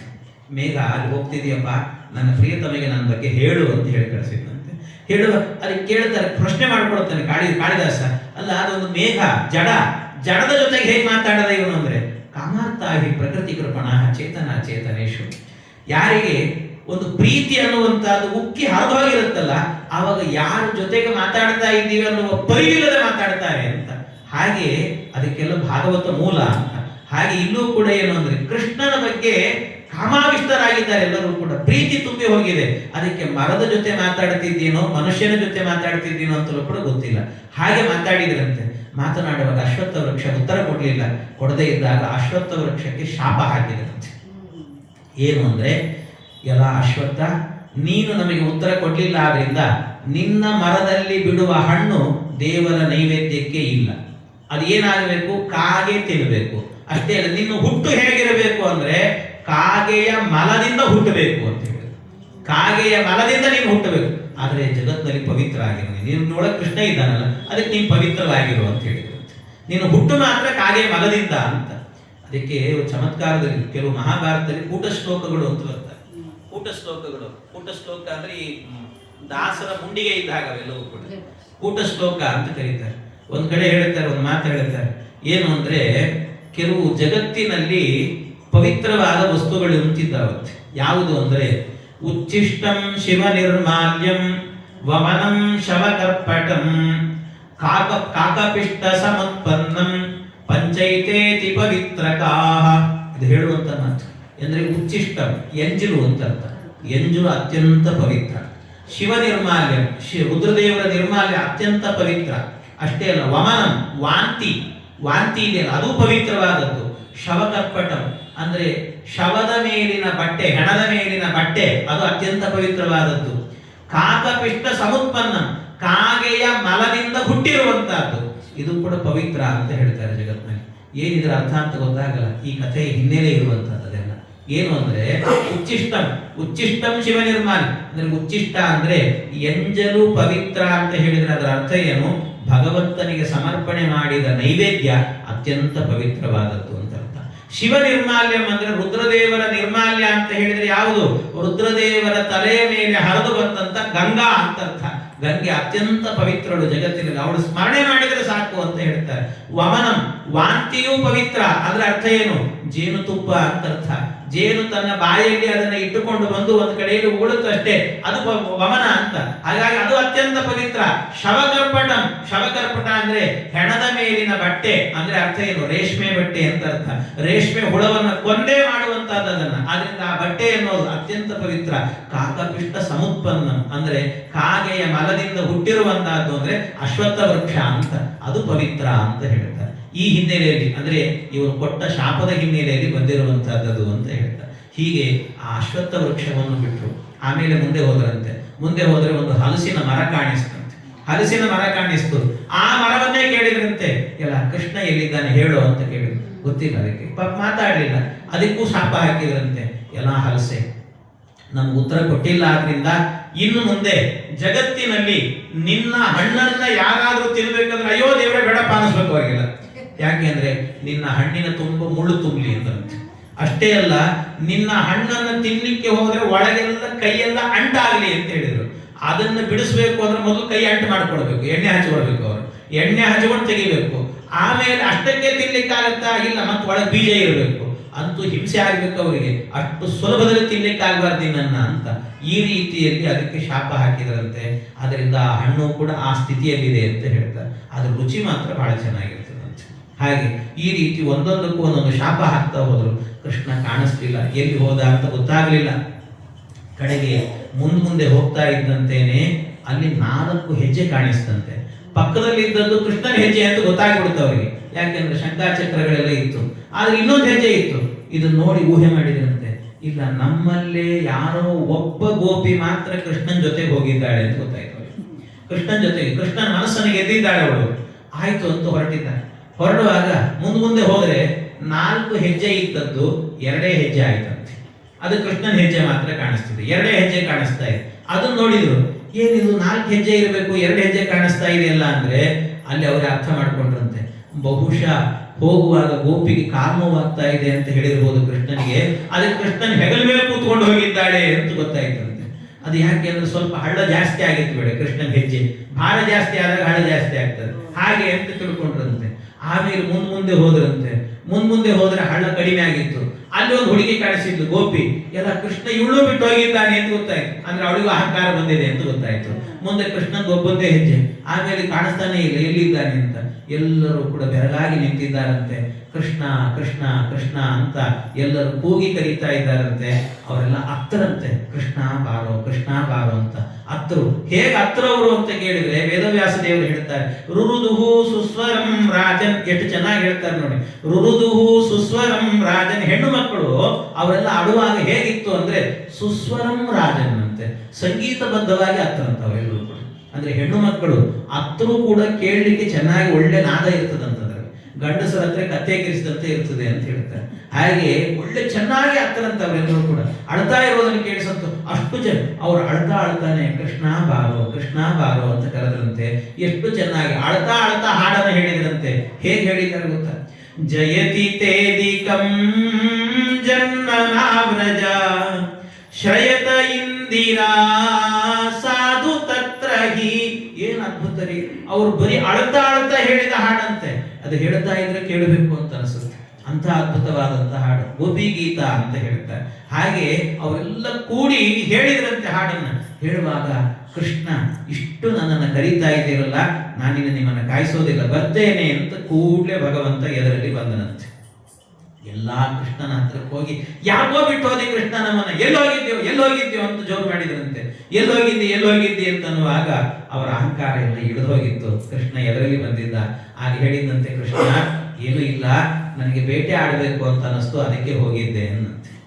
ಕೃಷ್ಣ ಏನ್ ಬೇಟೆ ಆಡಿದೆಯೋ, ಮುಖದಲ್ಲಿ ಯಾವ ಲಕ್ಷಣವೂ ಕಾಣ್ತಾ ಇಲ್ಲಲ್ವೋ ನಿನಗೆ ಅಂತ ಕೇಳಿದ್ರೆ, ಆಗ ಕೃಷ್ಣ ಹೇಳಿದಂತೆ, ಇಲ್ಲ ಬೇಟೆ ಆಡ್ಲಿಕ್ಕೆ ಹೋದೆ, ಆದ್ರೆ ಬೇಟೆ ಆಡ್ಲಿಲ್ಲ ನಾನು ಅಂತ. ಯಾಕೆ ಅಂದ್ರೆ, ಯಾಕೆ ಪ್ರಾಣಿ ಸಿಗ್ಲಿಲ್ವಾ? ಸಿಕ್ತು ಅಂತ. ಮತ್ತೇನ್ ಮಾಡಿದೆ? ಅದಕ್ಕೆ ಮೊದಲು ಒಂದು ಹಂದಿ ಕಾಣಿಸ್ತು, ಅದಕ್ಕೆ ಬಾಣ ಹೊಡೆಯೋಣ ಅಂತ ಹೋದೆ, ನನ್ನ ವರಾಹ ಅವತಾರ ನೆನಪಾಗಿಬಿಡ್ತು, ಅದಕ್ಕೆ ಹೊಡಿಲಿಕ್ಕೆ ಹೋಗ್ಲಿಲ್ಲ. ಆಮೇಲೆ ಏನು? ಸಿಂಹ ಕಾಣಿಸ್ತು, ಅದು ಹೊಡೆದ್ಯಾ? ಇಲ್ಲ, ನನ್ನ ನರಸಿಂಹ ಅವತಾರ ನೆನಪಾಗಿಬಿಡ್ತು, ಅದಕ್ಕೆ ನಾ ಹೊಡಿಲಿಲ್ಲ ಅನ್ನಂತೆ. ಆಮೇಲೆ ಮತ್ತೇನಾಯ್ತು, ಒಂದು ಜಿಂಕೆ ಕಾಣಿಸ್ತು. ಓ, ಜಿಂಕೆ ಅವತಾರ ನೀನೇನು ಹಾಕಿಲ್ಲ, ಹಾಗಾದ್ರೆ ಅದ್ ನೋಡಿದೆ ನೀನು ಅಂದ್ರೆ ಇಲ್ಲ ಅಂತ. ಯಾಕೋ ಕೃಷ್ಣ ಅಂತ ಕೇಳಿದ್ರೆ, ಆ ಜಿಂಕೆಗಳನ್ನ ನೋಡುವಾಗ ಅದರ ಪಕ್ಕದಲ್ಲೇನೆ ಒಂದು ಚಮರಿ ಮೃಗ ಹೋಗ್ತಿತ್ತು ಅಂತ. ಹೌದಾ, ಅದನ್ನಾದ್ರೂ ಹೊಡೆದ ಅಂದ್ರೆ ಇಲ್ಲ ಅಂತ. ಮತ್ತೆ ಅದನ್ನ ಯಾಕೆ ಹೊಡಿಲಿಲ್ಲ ಅಂದ್ರೆ, ಎರಡೂ ಹೊಡಿಬೋದಿತ್ತಲ್ಲೋ ಕೃಷ್ಣ ಅಂತ ಕೇಳಿದ್ರೆ, ಹೊಡಿಲಿಲ್ಲ ನಾನು. ಯಾಕೆ ಅಂದ್ರೆ ಆ ಚಮರಿ ಮೃಗವನ್ನು ನೋಡುವಾಗ ಅದರಲ್ಲಿರುವ ಚಮರಿ ಅಂದ್ರೆ ಆ ಚೌರಿ, ಆ ಕೂದಲಿದೆಯಲ್ಲ, ಆ ಕೂದಲನ್ನು ನೋಡಿದೆ. ಜಿಂಕೆಯನ್ನು ನೋಡುವಾಗ ಅದರ ಕಣ್ಣು ನೋಡಿದೆ, ಅಗಲಗಲವಾದ ಕಣ್ಣು. ಅದರ ಚೌರಿ ನೋಡಿದೆ, ಉದ್ದುದ್ದವಾದಂತ ಚೌರಿ. ಆ ಚೌರಿಗಳನ್ನ, ಕಣ್ಣುಗಳನ್ನು ನೋಡುವಾಗ ನಿಮ್ಮ ಕೂದಲು, ನಿಮ್ಮ ಕಣ್ಣು ನೆನಪಾಗಿ ಕೊಡುತ್ತೆ, ನಿಮ್ಮ ನೋಡ್ಬೇಕು ಅಂತ ಬಂದ್ಬಿಟ್ಟೆ ಅಂತ. ಎಲ್ಲ ಕ್ಲೀನ್ ಸ್ವೀಪ್ ಗೋಲ್ಡ್ ಅಂತಾರಲ್ಲ, ಅಷ್ಟು ಗೋಲ್ಡ್ ಆಗಿಬಿಟ್ರೆ ಎಲ್ಲರೂ ಕೂಡ, ಅಯ್ಯೋ ಕೃಷ್ಣ ನಮ್ಮನ್ನು ನೋಡ್ಲಿಕ್ಕೆ ಬಂದಿರೋ ನೀನು ಅಂತ. ಅಂದ್ರೆ ನಮ್ಮ ಕೂದಲು ಚೌರಿ, ಅಂದ್ರೆ ಆ ಚಮರಿಯಂತೆ ಅಷ್ಟು ಚೆನ್ನಾಗಿದೆಯಾ ನಮ್ಮ ಕೂದಲು. ಅವರೇ ನಿಧಾನವಾಗಿ ಹಿಂದಿದ್ದ ಹೆರಡನ್ನು ಮತ್ತೆ ಮುಂದೆ ಹಾಕೊಂಡ್ರಂತೆ, ಎಲ್ಲ ನೋಡ್ಲಿಕ್ಕೆ ಶುರು ಮಾಡಿದ್ರಂತೆ. ಎಲ್ಲ ನೋಡ್ಕೊಂಡ್ರು. ನನ್ ಕಣ್ಣು ನೋಡು ಜಿಂಕೆ ಆಗಿದೆಯಾ, ಜಿಂಕೆ ಕಣ್ಣ, ಜಿಂಕೆ ಒಬ್ಬರಿಗೊಬ್ರು ಹೇಳ್ಕೊಳ್ತಾ ಇದ್ರಂತೆ. ಈ ರೀತಿ ಮಾಡಿಟ್ಟ ಕೃಷ್ಣ ಸೌಂದರ್ಯದಿಂದ ನಿಮ್ಮನ್ನು ಹೊಗಳ್ತಾ, ಆ ರೀತಿ ಹೊಗಳಿದ ಭಗವಂತ. ಹೊಗಳಿದಾಗ ಕೃಷ್ಣ ಆದ್ರೂ ನಮ್ಮನ್ನು ಬಿಟ್ಟು ಹೋಗಬೇಡುವ ಕೃಷ್ಣ ಅಂತ. ಬಿಟ್ಟು ಹೋಗಲ್ಲ. ಇನ್ನೊಬ್ಬ ಗೋಪಿ ನಿಮ್ಮಲ್ಲಿ ಮಿಸ್ ಆಗಿದ್ದಾಳೆ ಅಂತ. ಯಾಕೆ ಅಂದ್ರೆ ಅಷ್ಟೂ ಗೋಪಿಯರು ಇಲ್ಲಿ ಬಂದಿದ್ರೆ ಇಬ್ರು ಮಾತ್ರ ಏನಾಗಿದ್ರಂತೆ, ಮಿಸ್ ಆಗಿ ಹೋಗಿದ್ರಂತವ್ರು. ಎಲ್ಲಿ ಹೋಗಿದ್ರು ಅವರು ಅಂತಂದ್ರೆ ಆ ಕಡೆ ಎಲ್ಲೋ ಹೋಗ್ಬಿಟ್ಟಿದ್ರಂತೆ. ಒಬ್ರು ಆ ಗೋಪಿಗೆ ಎಷ್ಟು ಅಂದ್ರೆ, ಕೃಷ್ಣನ್ ಹಚ್ಕೊಂಡಿದ್ರು, ಕೃಷ್ಣನ್ ನಂಬಿ ಬಂದಿದ್ದೀನಿ ನಾನು ಇವನಿಲ್ಲದೆ ಬದುಕಲಿಕ್ಕೆ ಸಾಧ್ಯ ಇಲ್ಲ, ಕೃಷ್ಣ ಬೇಕು ಅಂತ ಗೋಳಾಡಿದ್ರಂತೆ. ಎಷ್ಟರ ಮಟ್ಟಿಗೆ ಅಂದ್ರೆ, ನನ್ನ ಅಹಂಕಾರದಿಂದ ಕೃಷ್ಣ ನನ್ನನ್ನು ಬಿಟ್ಟು ಹೋದಲ್ಲ. ಬಹಳ ಚೆನ್ನಾಗಿ ಹೇಳ್ತಾರೆ, ಸುಂದರವಾಗಿ ಹೇಳಿರೋರು. ಒಬ್ಬ ಗೋಪಿ ಹೇಳಿದ್ರಂತೆ, ನನ್ನ ರೂಪವನ್ನ ನೋಡಿ ಕೃಷ್ಣ ನನ್ನ ಹತ್ರ ಬಂದ ಅಂತ ತಿಳ್ಕೊಂಡೆ, ಆದ್ರೆ ಬಂದದ್ದು ಹಾಗಲ್ಲ, ನಾನೇ ಅವರ ರೂಪವನ್ನ, ಅವನಿಗೆ ಮೋಹಿತಳಾಗಿ ಬಂದಿದ್ದೆ ನಾನು. ಆದ್ರೆ ಕೃಷ್ಣನ್ ಹೀಗೆ ಹೇಳಿದೆ, ಈ ಕೃಷ್ಣ ಹೊರಟೋದ್ನಲ್ಲ, ಮುಂದೆ ಏನ್ ಮಾಡ್ಬೇಕು ನಾನು ತೋರಿಸ್ತಾ ಇಲ್ಲ ಅಂತ. ರೂಪ ಗುಣಕ್ಕೆ ಮೆಚ್ಚಿ ಬಂದಾನೆಂದೆನೆ ಹುಚ್ಚಿ, ಅಂದೇನೆ ಸಖಿ ಅಂದೇನೆ, ಮುಂದೇನೆ ಸಖಿ ಮುಂದೇನೆ. ಮುಂದೇನ್ ಮಾಡ್ಲಿ ಗೊತ್ತಾಗ್ತಾ ಇಲ್ಲ. ನನ್ನ ರೂಪವನ್ನ ನೋಡಿ, ನನ್ನ ಲಾವಣ್ಯ ನೋಡಿ ಬಂದಿದ್ದಾನೆ ಅಂತ ಅಹಂಕಾರದಿಂದ ಹೇಳಿಬಿಟ್ಟೆ. ಕೃಷ್ಣ ಹೊರಟೋದ. ಕಾಣುವಂತಹನಲ್ಲ ಕಾಣಾದಾಗನು ಗೊಲ್ಲ, ಅಂದೇನೆ ಸಖಿ ಅಂದೇನೆ, ಮುಂದೇನೆ ಸಖಿ ಮುಂದೇನೆ. ಏನ್ ಮಾಡ್ಬೇಕು ಮುಂದೆ? ಕಾಣುವಂತಹನಲ್ಲ, ಅವನು ಅಷ್ಟು ಸುಲಭವಾಗಿ ಕಾಣುವಂತವನಲ್ಲ. ಆದ್ರೆ ಕಾಣುವಂತಹ ನಲ್ಲ, ನನ್ನ ಪ್ರಿಯಕರ ಅವನು ಭಗವಂತ, ನನ್ನ ಕಣ್ಣಿಗೆ ಕಾಣಿಸ್ತಾನೆ. ಆದ್ರೆ ಕಾಣದಾದನು ಗೊಲ್ಲ, ಎಲ್ಲಿ ಹೋದ ಗೊತ್ತಾಗ್ತಾ ಇಲ್ಲಲ್ಲ. ಯಾಕೆ? ಇವನನ್ನ ನಂಬಿ ನಾನು ನನ್ನ ಬಂಧು ಬಳಗ ಎಲ್ಲರನ್ನ ಬಿಟ್ಟು ಬಂದಿದ್ದೇನೆ ಇವತ್ತು. ಇವನ ಪಂಥವ ತೊಟ್ಟು ಬಂಧು ಬಳಗವ ಬಿಟ್ಟು ಬಂದೇನೆ ಸಖಿ ಬಂದೇನೆ, ಮುಂದೇನೆ ಸಖಿ ಮುಂದೇನೆ. ಮುಂದೇನ್ ಮಾಡ್ಬೇಕು ನಾನು? ಇವನನ್ನ ನಂಬಿ ಬಂದಲ್ಲ, ನನ್ನನ್ನೇ ಬಿಟ್ಟು ಹೋದ ಈ ಕೃಷ್ಣ, ಎಲ್ಲಿ ಹೋಗ್ಬೇಕು ನಾನು ಗೊತ್ತಾಗ್ತಾ ಇಲ್ಲಲ್ಲ ಅಂತ ಈ ಮಾತು ಹೇಳ್ತಾ ಪಕ್ಕದಲ್ಲಿದ್ದಂತ ಇನ್ನೊಬ್ಬ ಗೋಪಿಗೆ ಹೇಳಿದ್ದಂತೆ, ಕೃಷ್ಣ ಇಲ್ಲದ ಬದುಕು ನನಗೆ ಬೇಡ, ಕೃಷ್ಣ ಇಲ್ಲದೆ ಒಂದು ಕ್ಷಣ ನಾನು ಇರೋದಿಲ್ಲ. ಅದಕ್ಕೆ ಕೃಷ್ಣ ಇಲ್ಲಿ ನನಗೆ ಸಿಗಲಿಲ್ಲ ಅಂದ್ರೆ ಪಕ್ಕದಲ್ಲೇ ಯಮುನೆ ಹರಿತಾ ಇದ್ದಾಳೆ, ಆ ಯಮುನೆಗೆ ಹಾರ್ತೇನೆ, ಧುಮುಕಿ ಬಿಡುತ್ತೇನೆ, ಅಲ್ಲಿ ಮುಳುಗಿ ಸಾಯ್ತೇನೆ. ಸತ್ತ ಮೇಲಾದರೂ ಕೂಡ ಕೃಷ್ಣನ ಪಾದ ಸಿಗುತ್ತಲ್ಲ, ಅಲ್ಲಾದ್ರೂ ಒಂದು ಪಾದ ಇಟ್ಕೊಂಡು ಗಟ್ಟಿಯಾಗಿ ಅಲ್ಲಿ ಬದುಕ್ತೇನಂತೆ. ಈ ಬದುಕು ಬೇಡ ನನಗೆ ಅಂತ, ಕೃಷ್ಣ ಇಲ್ಲದ ಬದುಕು ನನಗೆ ಬೇಡ ಅಂತ ಹಾರ್ತೇನೆ ಅಂತ. ಹೊಳೆಯೋಳು ಹೊತ್ತಾರೆ ಬಿದ್ದು ನಾ ಸತ್ತಾರೆ, ಹೊಂದೇನೆ ಅವನ ಹೊಂದೇನೆ, ಮುಂದೇನೆ ನಿನ್ನ ಮುಂದೇನೆ, ನಿನ್ನ ಎದರಲ್ಲೇ ಸಾಯ್ತೇನೆ ನೋಡು, ಕೃಷ್ಣನ್ ಪಾದ ಸೇರ್ತೀನಿ ನಾನು ಅಂತ ಹಾರ್ಲಿಕ್ಕೆ ಹೋದ್ರೆ ಎಲ್ಲಿದ್ನೋ ಏನೋ ಕೃಷ್ಣ. ಅವಳೊಬ್ಬಳು ಮಿಸ್ ಆಗಿದ್ದಾಳೆ ಅಂತ ಬಂದಲ್ಲ ಕೃಷ್ಣ, ಅವಳ ಕೈ ಹಿಡ್ಕೊಂಡಂತೆ ಭಗವಂತ. ಯಾರು ನನ್ನನ್ನು ನಂಬಿರ್ತೀರೋ ನಂಬಿ ಕೆಟ್ಟವರಿಲ್ಲವೋ ರಂಗಯ್ಯ, ನನ್ನನ್ನು ನಂಬಿದವರನ್ನು ನಾನು ಹಾಳಾಗಲಿಕ್ಕೆ ಬಿಡೋದಿಲ್ಲ ಅಂತ ಕೃಷ್ಣ ಬಂದು ಕೈ ಹಿಡಿದು ನಿಲ್ಲಿಸಿದಂತೆ ಕೃಷ್ಣ. ನಿಲ್ಲಿಸಿ ಕೃಷ್ಣ ಹೇಳಿದ, ಎಲ್ಲಿ ಹೋಗ್ತಾ ಇದೆಯಾ ನೋಡಿ ಇಲ್ಲಿ ಅಂತ ತಿರುಗಿಸಿದ್ರೆ ಕೃಷ್ಣನ ನೋಡಿ, ಕೃಷ್ಣ ಯಾಕೋ ನನ್ನನ್ನು ಬಿಟ್ಟು ಹೋದೆ, ನೀನಿಲ್ಲದೆ ಬದುಕ್ಲಿಕ್ಕೆ ಆಗಲ್ಲೋ ಕೃಷ್ಣ, ಯಾಕೋ ಬಿಡ್ತೀನಿ, ನನ್ನನ್ನು ಬಿಡಬೇಡವೋ, ನನ್ನನ್ನ ನಾನು ನಿನ್ನನ್ನೇ ಹಿಡ್ಕೊಂಡಿರ್ತೀನಿ. ಗಟ್ಟಿಯಾಗಿ ಕೃಷ್ಣನ ಹಿಡ್ಕೊಂಡಂತೆ, ಕೃಷ್ಣ ನನ್ನನ್ನು ಬಿಟ್ಟು ಹೋಗಬೇಡ ಅಂತ.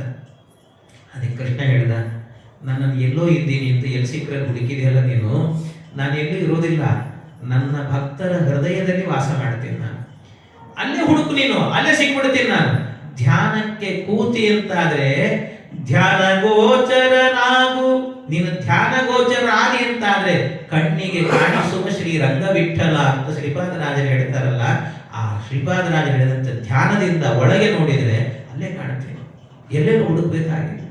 ನಾನೆಲ್ಲಿ ಹೋಗಿದ್ದೆ ನಿನ್ನ ಎದಿ ಒಳಗಿದ್ದೆ, ಬಂದೇನೆ ಸಖಿ ಬಂದೇನೆ, ನಿಂದೇನೆ ನಿನ್ನ ಮುಂದೇನೆ, ನಿನ್ನ ಎದುರಿಗೆ ನಿಂತೀನಿ ನೋಡು ನಾನು ಅಂತ ಕೃಷ್ಣ ಹೇಳಿದಂತೆ ಗಟ್ಟಿಯಾಗಿ ಕೃಷ್ಣನ ಹೇಳಿಕೊಂಡು ಎಲ್ಲ ಗೋಪಿಯರನ್ನು ಒಟ್ಟು ಸೇರಿಸಿದ ಭಗವಂತ. ಒಟ್ಟು ಸೇರಿಸಿ ಕೃಷ್ಣ ಹೇಳಿದಂತೆ, ಈ ರೀತಿ ಗಂಡಂದರನ್ನ ಬಿಟ್ಟು ಬರಬಾರದು, ನೀವೆಲ್ಲರೂ ಕೂಡ ನೀವು ಅವರ ಸೇವೆಯನ್ನು ಮಾಡಿಕೊಂಡಿರಬೇಕು. ಅದಕ್ಕೆ ನೀವು ನನ್ನ ಬಳಿಗೆ ಬರಬೇಕು ಅಂದ್ರೆ ನಿಮಗೊಂದು ಮಾರ್ಗ ಹೇಳ್ತೀನಿ ಅಂತ ಭಗವಂತ. ಹೀಗೆ ಬಂದ್ರೆ ನಾನು ಕರ್ಕೊಳ್ತೀನಿ ಅಂತ. ಅದಕ್ಕೇನು ಅಂದ್ರೆ ನೀವು ಡೈರೆಕ್ಟ್ ಆಗಿ ನನ್ನ ಹತ್ರ ಬರಬಾರ್ದು. ಹೇಗೆ ಬರಬೇಕು? ಪತ್ಯಂತರ್ಗತ ಭಾರತೀಯ ರಮಣ ಮುಖ್ಯ ಪ್ರಾಣ ಅಂತರ್ಗತ ಗೋಪಾಲ ಕೃಷ್ಣ ಅಂತ ಹೇಳಿದ್ರೆ ನಾನು ಸಿಗ್ತೀನಿ, ಇಲ್ದಿದ್ರೆ ಸಿಗಲ್ಲ ಅಂತ ಹೇಳಿ ನೀವು ಬರ್ಲಿಕ್ಕಿರುವ ಮಾರ್ಗ ಇದು ಅಂತ ಪರಮಾತ್ಮ ಅವರಿಗೆಲ್ಲ ಉಪದೇಶವನ್ನ ಮಾಡಿ ನೀವು ಹೋಗಿ ಅಂತ ಕಳಿಸಿಕೊಟ್ಟಂತೆ ಪರಮಾತ್ಮ. ಹೀಗೆ ಎಲ್ಲ ಗೋಪಿಯರು ತಮ್ಮ ಮನೆಗೆ ಹೋದ್ರು.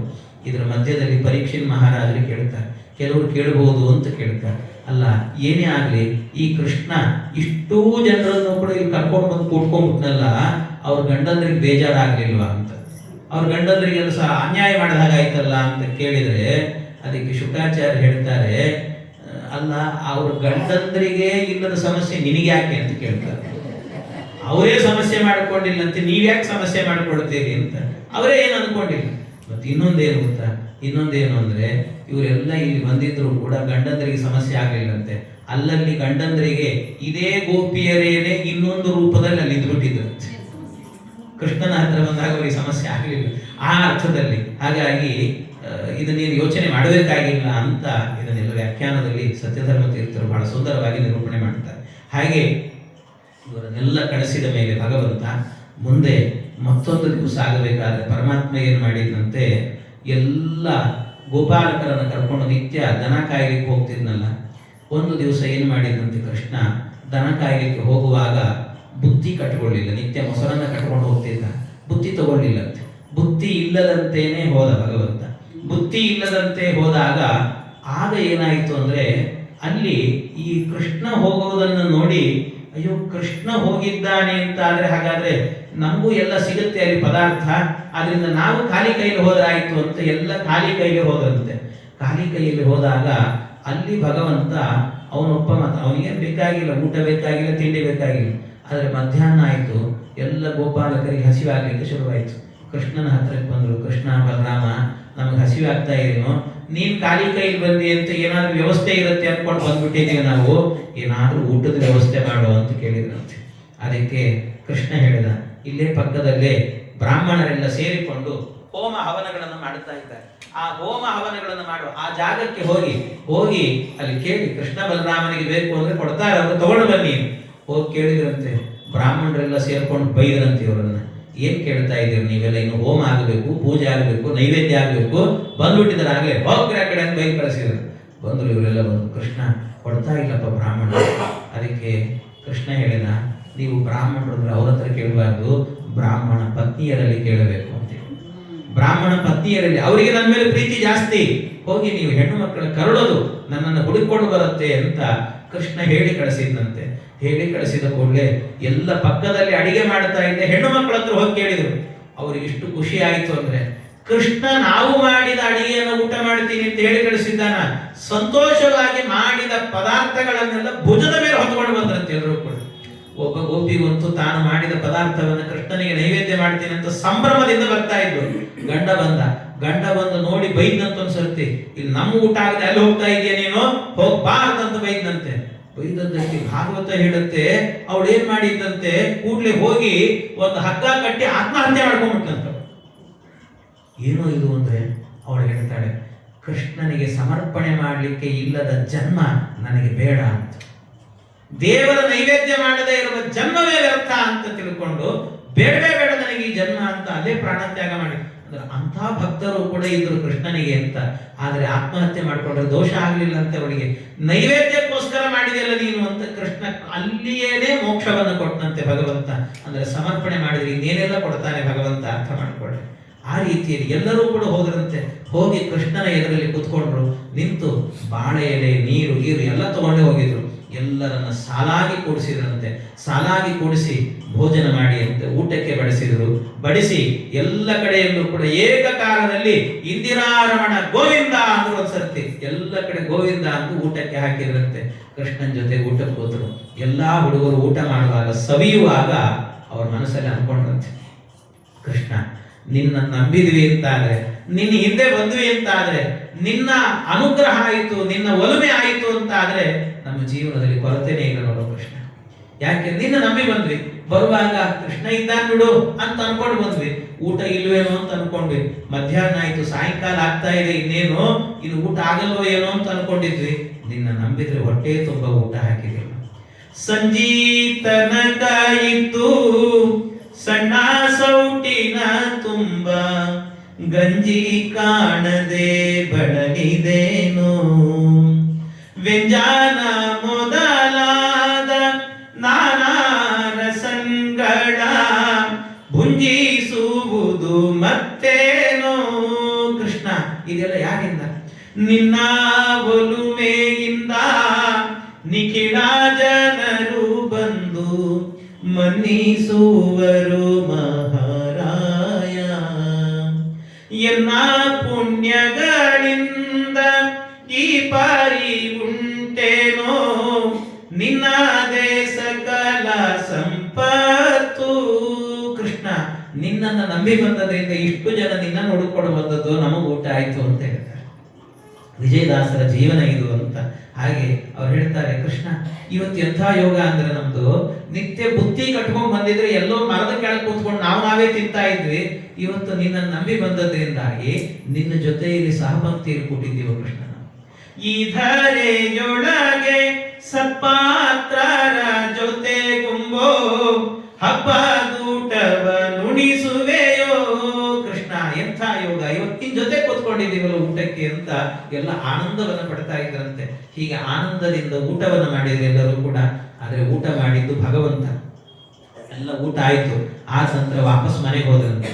ಮನೆಗೆ ಹೋಗಬೇಕಾದ್ರೆ ಮನೆಗೆ ಹೋಗುವಾಗ ಹೆದರಿಕೆ ಅವರಿಗೆಲ್ಲ. ಗಂಡಂದ್ರೆ ಏನ್ ಮಾಡ್ತಾರೋ ಏನು, ಅವ್ರಿಗೆ ಊಟಕ್ಕೆ ಹಾಕಿಲ್ಲ. ಬೇರೆ ಕೆಲವು ಸಮಸ್ಯೆಗಳಿದ್ದಾವೆ. ಏನು ಅಂದ್ರೆ ಜಗತ್ತಿನಲ್ಲಿ ಹಸಿದ ಬ್ರಾಹ್ಮಣನನ್ನ ಉಂಡ ತುರುಕನನ್ನ ತಡುಲಿಕ್ಕೆ ಹೋಗಬಾರದು ಅಂತ ಹೇಳ್ತಾರೆ. ಬಹಳ ಸಿಟ್ಟಂತೆ ಅವರಿಗೆ. ಹಾಗಾಗಿ ಇವರೆಲ್ಲ ಹಸಿದಿರ್ತಾರೆ. ಹಸದಂತ ಬ್ರಾಹ್ಮಣರ ಹತ್ರ ಹೋಗಿ ಏನಾದ್ರೂ ಇವತ್ತು ಊಟ ಇಲ್ಲ ಅಂದ್ಬಿಟ್ರೆ ಅವ್ರು ಏನಾಗ್ತಾರೋ ಏನು, ಇಷ್ಟನ್ನು ಯೋಚನೆ ಮಾಡ್ಕೊಂಡು ಹೋಗ್ತಿದ್ರು. ಕೃಷ್ಣ ಭಕ್ತರ ಮನಸ್ಸನ್ನ ಬಲ್ಲವನು. ಆದ್ರೆ ಕಳಿಸಿಕೊಟ್ಟ ಅವ್ರನ್ನೆಲ್ಲ. ಕಳಿಸಿಕೊಟ್ರೆ ಮನೆಗೆ ಹೋಗ್ತಾರೆ. ಊಟ ಮಾಡಿದ್ದು ಕೃಷ್ಣ, ಆದ್ರೆ ತೇಗು ಬಂದದ್ದು ಬ್ರಾಹ್ಮಣರಿಗೆ. ಅದು ಭಗವಂತನಿಗೆ ಹೇಳ್ತಾರೆ, ಹರಿ ಎತ್ತರ ಗೃಹೇ ಭುಂಕ್ತೆ ತತ್ರ ಭುಂಕ್ತೆ ಜಗತ್ರಯಂ ಅಂತ. ಭಗವಂತ ಒಬ್ಬನಿಗೆ ನಿತ್ಯ ನಾವು ಸಮರ್ಪಣೆ ಮಾಡಿದೀವಿ ಅಂದ್ರೆ 3 ಲೋಕಕ್ಕೆ ಊಟ ಹಾಕಿದ ಪುಣ್ಯ ಇದೆ ಅಂತ ಹೇಳ್ತಾರೆ. ಅದರಿಂದಾಗಿ ಅಂಥ ಪುಣ್ಯ ಅವರೆಲ್ಲ ಹಾಕಿದ್ರಿಂದ ಇವರು ತಿಂದದ್ದು, ಆದ್ರೆ ನಮಗೆಲ್ಲ ಹೊಟ್ಟೆ ತುಂಬಿದೆ ಅಂತ ಅವರೆಲ್ಲ ಹೇಳಿದ್ರಂತೆ ಬ್ರಾಹ್ಮಣರು. ಈ ರೀತಿ ಮಾಡಿದ ಭಗವಂತನ ಅನುಗ್ರಹ. ಹೀಗೆ ದೇವರ ಅನುಗ್ರಹ ಅಂದ್ರೆ ಹೀಗಾಗತ್ತೆ ಅಂತ ಹೇಳ್ತಾರೆ. ಆ ರೀತಿ ಅವರಿಗೆಲ್ಲ ಅನುಗ್ರಹ ಮಾಡಿದ ಪರಮಾತ್ಮ ಇಂಥದ್ದನ್ನು ತೋರಿಸಿದ್ದಾನೆ ಲೀಲೆಯನ್ನ. ಮುಂದೆ ಈ ಗೋಪಿಕಾ ಸ್ತ್ರೀಯರೆಲ್ಲರೂ ಕೂಡ ಏನ್ ಮಾಡ್ತಿದ್ರಂತೆ, ಈ ಕೃಷ್ಣನೇ ನಮ್ಮ ಜೀವನದಲ್ಲಿ ಗಂಡನಾಗಿ ಬರಬೇಕು ಅಂತ ಒಂದು ಕಾತ್ಯಾಯನಿ ಅಂತ ಒಂದು ವ್ರತ ಮಾಡ್ತಾ ಇದ್ರಂತೆ. ಕಾತ್ಯಾಯನಿ ಮಹಾಮಾಯೆ ಮಹಾಯೋಗಿನ್ಯದೀಶ್ವರಿ ನಂದ ಗೋಪಸುತಂ ದೇವಂ ಪತಿಮ್ಮೆ ಕುರು ಸರ್ವದಾ. ಅವನನ್ನು ಕೇಳಿಕೊಳ್ತಾ ಇದ್ರಂತೆ. ಕಾತ್ಯಾಯನಿ ದೇವಿ ನಮಗೆ ಅನುಗ್ರಹ ಮಾಡಿ, ನಮಗೆ ಕೃಷ್ಣ ನಂದಗೋಪಸುತಂ, ನಂದಗೋಪನ ಮಗನಾದಂತ ಕೃಷ್ಣ ಇದ್ದಾನಲ್ಲ, ಪತಿಮ್ಮೆ ಪುರುಷ, ಅವನೇ ನಮ್ಮ ಪತಿ ಆಗಬೇಕು ಅಂತ ಅವ್ರು ಕೇಳಿಕೊಂಡು ಒಂದು ಕಾತ್ಯಾಯನಿ ವ್ರತವನ್ನ ಮಾಡ್ತಾ ಇದ್ರು. ಅವ್ರೇನ್ ಮಾಡ್ತಿದ್ರಂತೆ, ಸ್ನಾನ ಮಾಡಿ ವ್ರತ ಮಾಡ್ತಿದ್ರು. ಸ್ನಾನ ಮಾಡಬೇಕಾದ್ರೆ ಬಟ್ಟೆಯನ್ನೆಲ್ಲ ಕಳಚಿಟ್ಟು ಬತ್ತಲಾಗಿ ಸ್ನಾನ ಮಾಡ್ತಿದ್ರಂತೆ. ಕೃಷ್ಣ ಅಲ್ಲಿಗೆ ಹೋದಾಗ ಅವರ ಬಟ್ಟೆಯನ್ನೆಲ್ಲ ಎತ್ಕೊಂಡು ಹೋದ, ಕಳ್ತನ ಮಾಡಿದ. ಆಮೇಲೆ ಇವರೆಲ್ಲ ಒಳೋ ತಳ್ಳಿಕ್ಕೆ ಶುರು ಮಾಡಿದ್ರು. ಯಾಕೆ ಹೀಗೆ ಮಾಡಿದ ಕೃಷ್ಣ ಅಂದ್ರೆ, ಅವರೆಲ್ಲರಿಗೂ ಕೂಡ ಹೇಳಿದಂತೆ ಪರಮಾತ್ಮ, ಅಂದ್ರೆ ಬಟ್ಟೆ ಕೊಡಬೇಕು ಅಂತ ಆದ್ರೆ ಎಲ್ಲ ಮೇಲ್ ಬನ್ನಿ ಅಂತಂತೆ, ನದಿಯಿಂದ ಮೇಲ್ ಬನ್ನಿ. ಪಾಪ ಮೈ ಮೇಲೆ ಬಟ್ಟೆ ಇಲ್ಲ, ಹಾಗೆ ಬರ್ಬೇಕು ಅವರೆಲ್ಲ. ಅಂದ್ರೆ ಇದರ ಮೂಲಕ ಏನು ಕೃಷ್ಣ ಆ ರೀತಿ ಮಾಡಿದ್ನ ಅಂದ್ರೆ ಒಂದು ಸಣ್ಣ ವಯಸ್ಸು ಆದ್ರೂ ಅದನ್ನು ಮಾಡಿದ ಯಾಕೆ ಅಂದ್ರೆ ಭಗವಂತ ಇದರಲ್ಲಿ ಅನೇಕ ತತ್ವಗಳನ್ನು ಹೇಳ್ತಾರೆ. ನೀವು ಭಕ್ತನಾದವನು ಭಗವಂತನ ಎದುರಲ್ಲಿ ಬತ್ತಲಾದರೆ ಅಂದ್ರೆ ತನ್ನನ್ನ ತಾನು ತೋಡಿಕೊಂಡ್ರೆ ನಿಮಗೆ ಅನುಗ್ರಹ ಮಾಡುತ್ತೇನೆ ಅಂತ ತೋರಿಸಿದ ಒಂದು. ಇನ್ನೊಂದು ಅರ್ಥ ಏನು ಅಂತಂದ್ರೆ ಭಗವಂತ ಹೇಳ್ತಾನೆ, ನೀರಿನಲ್ಲಿ ಸ್ನಾನ ಮಾಡುವಾಗ ಕೆಲವು ಪ್ರಸಂಗಗಳು ಅಂತಿದ್ದಾರೆ, ಕೆಲವು ಸಂದರ್ಭಗಳಲ್ಲಿ ಸ್ನಾನವನ್ನು ಮಾಡಬೇಕಾದ್ರೆ, ದೇವರ ಪೂಜೆ ಮಾಡಬೇಕಾದ್ರೆ ಕೆಲವೆಲ್ಲ ಸ್ನಾನಂ ದಾನಂ ತಥಾ ಹೋಮಂ ಶಯನಂ ಗಮನಂ ಭುಜಿಂ ವಿವಸ್ತ್ರೋ ನ ಪ್ರಕುರ್ವೀತ ಕುರ್ವಾಣ ಪಾಪ ಕೃದ್ಭವೇತ್. ಸ್ನಾನ ಮಾಡುವಾಗ, ದಾನ ಮಾಡುವಾಗ, ಹೋಮ ಮಾಡುವಾಗ, ಮಲಗುವಾಗ, ಓಡಾಡುವಾಗ, ಊಟ ಮಾಡುವಾಗ ವಿವಸ್ತ್ರವಾಗಿ ಮಾಡಬಾರದು. ಈ ಕೆಲಸಗಳನ್ನು ಬಟ್ಟೆ ಇಲ್ಲದಂತೆ ಮಾಡಬಾರದು. ಅದನ್ನು ಮಾಡಿದ್ರು ಅಂದ್ರೆ ಮಹಾ ಪಾಪಿಷ್ಟರು ಅಂತ ಹೇಳ್ತಾರೆ, ದೊಡ್ಡ ಪಾಪಕ್ಕೆ ಗುರಿ ಆಗ್ತಾರೆ ಅಂತ. ಇಲ್ಲಿ ಮಾತ್ರ ಅಲ್ಲ, ವೇದಗಳಲ್ಲೂ ಕೂಡ ಹೇಳುತ್ತದೆ, ನಾಪ್ಸು ಮೂತ್ರ ಪುರೀಶೇ ಕುರ್ಯಾತ್ ನ ನಿಷ್ಠೀವೇತ್ ನ ವಿವಸನಃ ಸ್ನಾಯಾತ್ ನ ವಿವಸನಃ ಅಂದ್ರೆ ವಸನ ಅಂದ್ರೆ ಬಟ್ಟೆ, ವಿವಸನ ಅಂದ್ರೆ ಬಟ್ಟೆ ಇಲ್ಲದಂತೆ ಸ್ನಾನ ಮಾಡಬಾರದು. ನಾ ಅಪ್ಸು ಮೂತ್ರ ಪುರೀಶೇ ಕುರಿಯಾತು, ನೀರಿನ ಒಳಗೆ ನದಿಗಳಲ್ಲೆಲ್ಲ ಸ್ನಾನ ಮಾಡುವಾಗ, ಸರೋವರದಲ್ಲಿ ಸ್ನಾನ ಮಾಡುವಾಗ ಅಲ್ಲೇ ಮಲಮೂತ್ರ ವಿಸರ್ಜನೆ ಮಾಡಬಾರದು, ಮಹಾಪಾಪ ಇದು ಅಂತ ವೇದಗಳು ಹೇಳ್ತಾರೆ. ಆದ್ರಿಂದ ಇದನ್ನ ಅವರಿಗೆ ತೋರಿಸಬೇಕು. ಯಾಕೆಂದ್ರೆ ನೀರಿನ ಒಳಗೆ ಅಗ್ನಿಯ ಸನ್ನಿಧಾನ ಇರುತ್ತಂತೆ, ಆದ್ರಿಂದಾಗಿ ಅದನ್ನು ಮಾಡಬಾರದು ಅಂತ ಹೇಳ್ತಾರೆ. ಹಾಗೆ ಅಂತಹ ಸನ್ನಿಧಾನ ಇರೋದ್ರಿಂದ ಮಾಡಬಾರದು. ಇವರು ಬತ್ತಲಾಗಿ ಸ್ನಾನ ಮಾಡ್ತಿದ್ರೆ ಅದರಿಂದ ನೀವು ಪಾಪಕ್ಕೆ ಪಾತ್ರರಾಗ್ತೀರಿ, ಪುಣ್ಯ ಭಾಜನರಾಗಬೇಕು. ಅದಕ್ಕೋಸ್ಕರ ಹೊರಗೆ ಬನ್ನಿ ಅಂತ ಹೇಳಿದ್ರು. ಹೊರಗೆ ಬನ್ನಿ ಅಂತ ಬಂದ ನಂತರ ಅವರಿಗೆ ಭಗವಂತ ಏನ್ ಮಾಡಿದ್ರು ಗೊತ್ತಾ? ಅವ್ರು ಏನ್ ಮಾಡಿದ್ನಂತೆ, 2 ಕೈ ಎತ್ತಿ ನನಗೆ ನಮಸ್ಕಾರ ಮಾಡಿ ಅಂತ ಹೇಳಿ. ಪಾಪ ಬಟ್ಟೆ ಇಲ್ಲ, ಅವರಿಗೆ ಕೈ ಎತ್ತಿ ನಮಸ್ಕಾರ ಮಾಡಿ. ಯಾಕೆ ಹೀಗೆ ಹೇಳಿದ ಅಂದ್ರೆ ಅದರ ಅರ್ಥ ಏನು ಗೊತ್ತಾ? ಭಗವಂತ ಹೇಳಿದ್ರೆ ಹಿನ್ನೆಲೆ ಏನು ಅಂದ್ರೆ, ಎಲ್ಲಾ ಪಾಪಗಳಿಗೂ ಕೂಡ ಪ್ರಾಯಶ್ಚಿತ್ತ ಏನು ಅಂದ್ರೆ ಭಕ್ತಿಯಿಂದ ಹರಿ ನಮಸ್ಕಾರವೇ ಅದಕ್ಕೆ ಪ್ರಾಯಶ್ಚಿತ್ತ. ಆದ್ರಿಂದ ಆ ಪ್ರಾಯಶ್ಚಿತ್ತ ಮಾಡಿಕೊಳ್ಳಿ ಅಂತ ಹೇಳಿದ. ಹೇಳಿ ಅವರಿಗೆ ಬಟ್ಟೆ ಕೊಟ್ಟ. ಅದಕ್ಕೆ ರಾಘವೇಂದ್ರ ಸ್ವಾಮಿಗಳು ಹೇಳಬೇಕಾದ್ರೆ ಏನನ್ನ ಹೇಳ್ತಾರೆ ಅಂತಂದ್ರೆ, ಕೃಷ್ಣ ಪರಮಾತ್ಮ ಅವರ ಬಟ್ಟೆಯನ್ನ ಕದ್ದ ಅನ್ನೋದಕ್ಕಿಂತಲೂ ಕೂಡ ಅಲ್ಲೆಲ್ಲೋ ಬಿಚ್ಚಿಟ್ಟ ಬಟ್ಟೆಯನ್ನ ಎತ್ತಿ ಕೊಟ್ಟ ಅಂತ ಹೇಳ್ರಿ ಅಂತ ಹೇಳ್ತಾರೆ. ರಾಯ ಹೇಳಬೇಕಾದ್ರೆ ಅದೆಲ್ಲೋ ಇತ್ತು, ಹಾಗೆ ಮಾಡಬೇಡ್ರಿ, ಬತ್ತಲಾಗಿ ಮಾಡಬೇಡಿ, ಇದನ್ನ ಹಾಕೊಳ್ರಿ ಅಂತ ಹೇಳಿ ಬಟ್ಟೆಯನ್ನು ಎತ್ತಿ ಕೊಟ್ಟ ಭಗವಂತ ಅಂತ ಹಾಗೆ ಅರ್ಥ ಮಾಡಬೇಕು ಅಂತ ರಾಘವೇಂದ್ರ ಸ್ವಾಮಿಗಳು ಹೇಳುವಾಗ ಅದನ್ನ ವಿಶೇಷವಾಗಿ ನಿರೂಪಣೆ ಮಾಡುತ್ತಾರೆ. ಈ ರೀತಿ ಅವರೆಲ್ಲ ಮಾಡಿರುವಂತಹದ್ದು. ಆಮೇಲೆ ಪರಮಾತ್ಮ ಇವರು ಕಾತ್ಯಾಯನಿ ವ್ರತವನ್ನು ಮಾಡಿದ್ರಲ್ಲ. ಈ ಕಾತ್ಯಾಯನಿ ವ್ರತ ಅಂತಂದ್ರೆ ಯಾರ ವ್ರತ ಇದು? ಕಾತ್ಯಾಯನಿ ಅಂದ್ರೆ ಬಹಳ ಜನ ತಿಳ್ಕೊಂಡಿದ್ದೇನು ಅಂದ್ರೆ, ಕಾತ್ಯಾಯನಿ ವ್ರತ ಅಂದ್ರೆ ದುರ್ಗಾದೇವಿಯ ವ್ರತ ಅಂತ. ಯಾಕೆಂದ್ರೆ ಕೋಶಗಳಲ್ಲೆಲ್ಲ ಹೇಳುವಾಗ ಉಮಾ ಕಾತ್ಯಾಯನಿ ಗೌರಿ ಮೃಡಾಣಿ ಚಂಡಿಕಾಂಬಿಕಾ ಆರ್ಯಾದ ಅಕ್ಷಾಯಣಿ ಚೈವ ಎಲ್ಲ ಇದೆಲ್ಲವೂ ಕೂಡ ಪಾರ್ವತಿಗೆ ಹೇಳುವಂತ ಪರ್ಯಾಯ ಪದಗಳು. ಅದರಿಂದ ಕಾತ್ಯಾಯನಿ ಅನ್ನುವಂತ ಶಬ್ದಕ್ಕೆ ಅರ್ಥ ಏನು ಅಂತ ಹೇಳಿದ್ರೆ, ಕಾತ್ಯಾಯನಿ ಅಂತ ಹೇಳಿದ್ರೆ ಅದು ಈ ಪಾರ್ವತಿ ಅಂತ ಬಹಳ ಜನ ಅರ್ಥ ಮಾಡ್ತಾರೆ. ಆದ್ರೆ ವಾದರಾಜ ಸ್ವಾಮಿಗಳು ಹೇಳ್ತಾರೆ, ಕಾತ್ಯಾಯನಿ ಅಂತ ಹೇಳಿದ್ರೆ ಅಲ್ಲ, ಪಾರ್ವತಿ ಅಲ್ಲ, ಮತ್ಯಾರು ಅಂತ ಹೇಳಿದ್ರೆ ಇದು ಸಾಕ್ಷಾತ್ ಲಕ್ಷ್ಮೀದೇವಿ ಅಂತ. ಲಕ್ಷ್ಮೀದೇವಿ ಇದು ಅಂತ ಕಾತ್ಯಾಯನಿ ಅಂದ್ರೆ. ಯಾಕೆ ಅಂದ್ರೆ ಬಹಳ ಯುಕ್ತಿಬದ್ಧವಾಗಿ ಹೇಳ್ತಾರೆ. ವಿಚಾರ ಮಾಡ್ರಿ, ಎಷ್ಟು ಚೆನ್ನಾಗಿ ಹೇಳಿದ್ದಾರೆ ವಾದರಾಜ ಸ್ವಾಮಿಗಳು. ಏನು ಅಂದ್ರೆ ಇವರೆಲ್ಲ ವ್ರತ ಮಾಡ್ತಿರೋದು ಏನಂತ, ನಂದಗೋಪ ಸುತಂ ದೇವಂ ಪತಿಮ್ಮೆ ಕುರು ಅಂದ್ರೆ ನಂದಗೋಪನ ಮಗನಾದಂತ ಕೃಷ್ಣ ನಮ್ಮ ಗಂಡ ಆಗಬೇಕು ಅಂತ ವ್ರತ ಮಾಡ್ತಿದ್ದಾರೆ. ಈ ವ್ರತ ಮಾಡಬೇಕಾದ್ರೆ ಕೇಳ್ತಾ ಇರೋದು ಯಾರನ್ನ? ನಂದಗೋಪನ ಮಗ ನಮ್ಮ ಗಂಡ ಆಗಬೇಕು ಅಂತ ಕೇಳೋದು ಯಾರನ್ನ? ಪಾರ್ವತಿಯನ್ನ ಅಂತ ಹೇಳ್ತಿದ್ದೀರಿ. ಪಾರ್ವತಿಯನ್ನ ಕೇಳ್ತಿದ್ದಾರೆ ಅಂತಂದ್ರೆ ಪಾರ್ವತಿಯನ್ನು ಕೇಳಿದ್ರೆ ಏನ್ ಮಾಡ್ತಾರೆ ಪಾಪ? ಅವಳಿಗೆ ಏನ್ ಅಧಿಕಾರ ಇದೆ? ಈ ಕೃಷ್ಣನ್ನ ಮದುವೆ ಮಾಡಿಕೊಳ್ಳಿಕ್ಕೆ ನಿಮಗೆ ಅನುಗ್ರಹ ಮಾಡ್ತೀನಿ ಅಂತ ಹೇಳಲಿಕ್ಕೆ ಅಧಿಕಾರ ಇವಳಿಗೆ ಏನಿದೆ ಪಾಪ? ಏನಿಲ್ಲ. ಅದರಿಂದಾಗಿ ಅದನ್ನ ಅವಳನ್ನ ಕೇಳ್ತಾರೆ, ಪಾರ್ವತಿನ ಕೇಳ್ತಾರೆ ಅಂದ್ರೆ ಅದ್ರಲ್ಲಿ ಅರ್ಥ ಇಲ್ಲ. ಇನ್ನು ಕೇಳೋದಾದ್ರೆ ಏನ್ ಮಾಡಬೇಕು? ಲಕ್ಷ್ಮೀನ್ ಕೇಳಿಬೇಕಾದ್ರೆ. ಲಕ್ಷ್ಮೀನ್ ಕೇಳಿದ್ರೆ ಸರಿ ಆಗ್ತದೆ. ಯಾಕೆಂದ್ರೆ ಲಕ್ಷ್ಮೀ ಗಂಡ ಇವನು. ಹಾಗಾಗಿ ಲಕ್ಷ್ಮೀ ಗಂಡ ಆದ್ರಿಂದಾಗಿ ಲಕ್ಷ್ಮೀ ದೇವಿಯನ್ನು ಕೇಳಿದ್ರೆ ನಿನ್ನ ಗಂಡನ ಮದುವೆ ಮಾಡ್ಕೊಳ್ಳಿಕ್ಕೆ ಒಂದ್ ಸ್ವಲ್ಪ ಅವಕಾಶ ಮಾಡಿಕೊಡು ಅಂತಂದ್ರೆ ಅವಳನ್ನ ಕೇಳೋದೊಂದು ಅರ್ಥ ಇದೆ. ಆದ್ರೂ ಅದನ್ನ ಕೇಳಿದ್ರು ಕೂಡ ಯಾರಾದ್ರೂ ಹೋಗಿ ಒಬ್ಬ ಒಳ್ಳೆ ಪತಿವ್ರತೆ ಹತ್ರ ಹೋಗ್ಬಿಟ್ಟು ನಿನ್ನ ಗಂಡನ ನನ್ನ ಗಂಡ ಮಾಡ್ಕೊಡ್ತೀನಿ ಕೊಡೋದ್ರು ಸುಮ್ಮನಿರ್ತಾಳೇನು? ಕಪಾಳ ಪಡೆದು ಕಳಿಸ್ತಾಳೆ. ಹಾಗೆ ಲಕ್ಷ್ಮೀ ದೇವಿಯನ್ನು ಕೇಳಿದ್ರು ಕೂಡ ಅದು ತಪ್ಪಾಗಲ್ವೇ? ಮತ್ತೆ ಅದು ಹೆಂಗೆ ಅಂತಂದ್ರೆ ಅದಕ್ಕೆ ವಾದರಾಜರು ಹೇಳ್ತಾರೆ, ಇಲ್ಲಿ ಕಾತ್ಯಾಯನಿ ಅಂತ ಹೇಳಿದ್ರೆ ಲಕ್ಷ್ಮೀ ದೇವಿಗೆ 3 ರೂಪಗಳಿದೆ ಅಂತ. ಶ್ರೀ ಭೂ ದುರ್ಗಾ. ಶ್ರೀ ಭೂದುರ್ಗ, ಅದರಲ್ಲಿ ಶ್ರೀದೇವಿ ರುಕ್ಮಿಣಿಯಾಗಿದ್ದಾಳೆ, ಭೂದೇವಿ ಸತ್ಯಭಾಮಿಯಾಗಿದ್ದಾಳೆ, ಮದುವೆ ಮಾಡಿಕೊಳ್ತಾರೆ ಕೃಷ್ಣನ್. ಆದರೆ ದುರ್ಗೆ ತಂಗಿಯಾಗಿದ್ದಾಳೆ. ಅವಳು ಈ ಕೃಷ್ಣಾವತಾರದಲ್ಲಿ ಭಗವಂತನನ್ನು ಮದುವೆ ಮಾಡಿಕೊಳ್ಳೋದೇ ಇಲ್ಲ. ಆದರೆ ಅವಳು ನಿಜವಾದ ಹೆಂಡತಿ ಮೂಲದಲ್ಲಿ. ಆದ್ರಿಂದಾಗಿ ಕಾತ್ಯಾಯನಿ ಅಂದ್ರೆ ದುರ್ಗಾದೇವಿ. ಆ ದುರ್ಗಾದೇವಿಯಲ್ಲಿ ಹೋಗಿ ಪ್ರಾರ್ಥನೆ ಮಾಡ್ತಿದ್ದಾರೆ, ಏನಾದರೂ ಕೂಡ ಈ ಜನ್ಮದಲ್ಲಿ ನೀನಂತೂ ಮದುವೆ ಮಾಡಿಕೊಳ್ಳಲ್ಲ, ನಮಗಾದ್ರೂ ಈ ಜನ್ಮದಲ್ಲಿ ಅವಕಾಶ ಮಾಡಿಕೊಡು ಅಂತ ಕೇಳಿಕೊಂಡ್ರಂತೆ. ಅದಕ್ಕೆ ಒಂದು ರೂಪದಲ್ಲಿ ಲಕ್ಷ್ಮೀದೇವಿ ಅವರ ಒಳಗೆ ಬಂದು ಆಯ್ತು ಮದುವೆ ಮಾಡಿಕೊಳ್ರಿ ಅಂತ ಅವಕಾಶವನ್ನು ಮಾಡಿಕೊಟ್ರು ಅಂತ. ಹಾಗಾಗಿ ಕಾತ್ಯಾಯನಿ ಮಹಾಮಾಯೆ ಅಂತಂದ್ರೆ ಅದನ್ನು ಯಾರ್ಯಾರು ಅಂತ ಅರ್ಥ ಮಾಡ್ಕೊಳ್ಬೇಡಿ, ಸಾಕ್ಷಾತ್ ದುರ್ಗಾದೇವಿ ಅಂತ ತಿಳ್ಕೊಳ್ಬೇಕು ಅಂತ. ಹಾಗೆ ದುರ್ಗಾದೇವಿ ಅನುಗ್ರಹ ಮಾಡಿದ್ದು ಈ ರೀತಿ ಅವರಿಗೆಲ್ಲ ವಸ್ತ್ರವನ್ನು ಕೊಟ್ಟು ಮುಂದೆ ಅವರನ್ನು ವಿವಾಹವೂ ಮಾಡಿಕೊಳ್ತಾನೆ ಪರಮಾತ್ಮ. ಈ ರೀತಿ ಅನುಗ್ರಹ ಮಾಡಿದ ಅಂತ ತಿಳ್ಕೊಳ್ಬೇಕು. ಮುಂದೆ ಭಗವಂತ ಇನ್ನೂ ಅನೇಕ ಲೀಲೆಗಳನ್ನ ಪರಮಾತ್ಮ ಈ ಬೆಟ್ಟವನ್ನೇ ಎತ್ತುತ್ತಾನೆ. ಒಂದ್ಸರ್ತಿ ಗೋವರ್ಧನಗಿರಿ ಅಂತ ಪರ್ವತ, ಅದನ್ನು ಎತ್ತುವುದು, ಅಲ್ಲಿಂದ ಮತ್ತೆ ಮಥುರಾ ಪಟ್ಟಣಕ್ಕೆ ಹೋಗೋದು, ಆ ಕಂಸನ ಸಂಹಾರ ಇನ್ನು ಬಹಳ ದೂರ ಇದೆ ನಮ್ದು. ಅಂದ್ರೆ ಇನ್ನೊಂದು 2-3 ದಿವಸದಲ್ಲಿ ಬಹಳ ಕಥೆಗಳು ಹೇಳಬೇಕು ಅದರಲ್ಲಿ. ಅದನ್ನೆಲ್ಲ ಮತ್ತೆ ನಾಳೆ ದಿವಸ ಸೇರಿದಾಗ ಅದರ ಚಿಂತನೆ ಮಾಡೋಣ ಅಂತ ಹೇಳ್ತಾ ಇಂದಿನ ಉಪನ್ಯಾಸ ಕೃಷ್ಣ.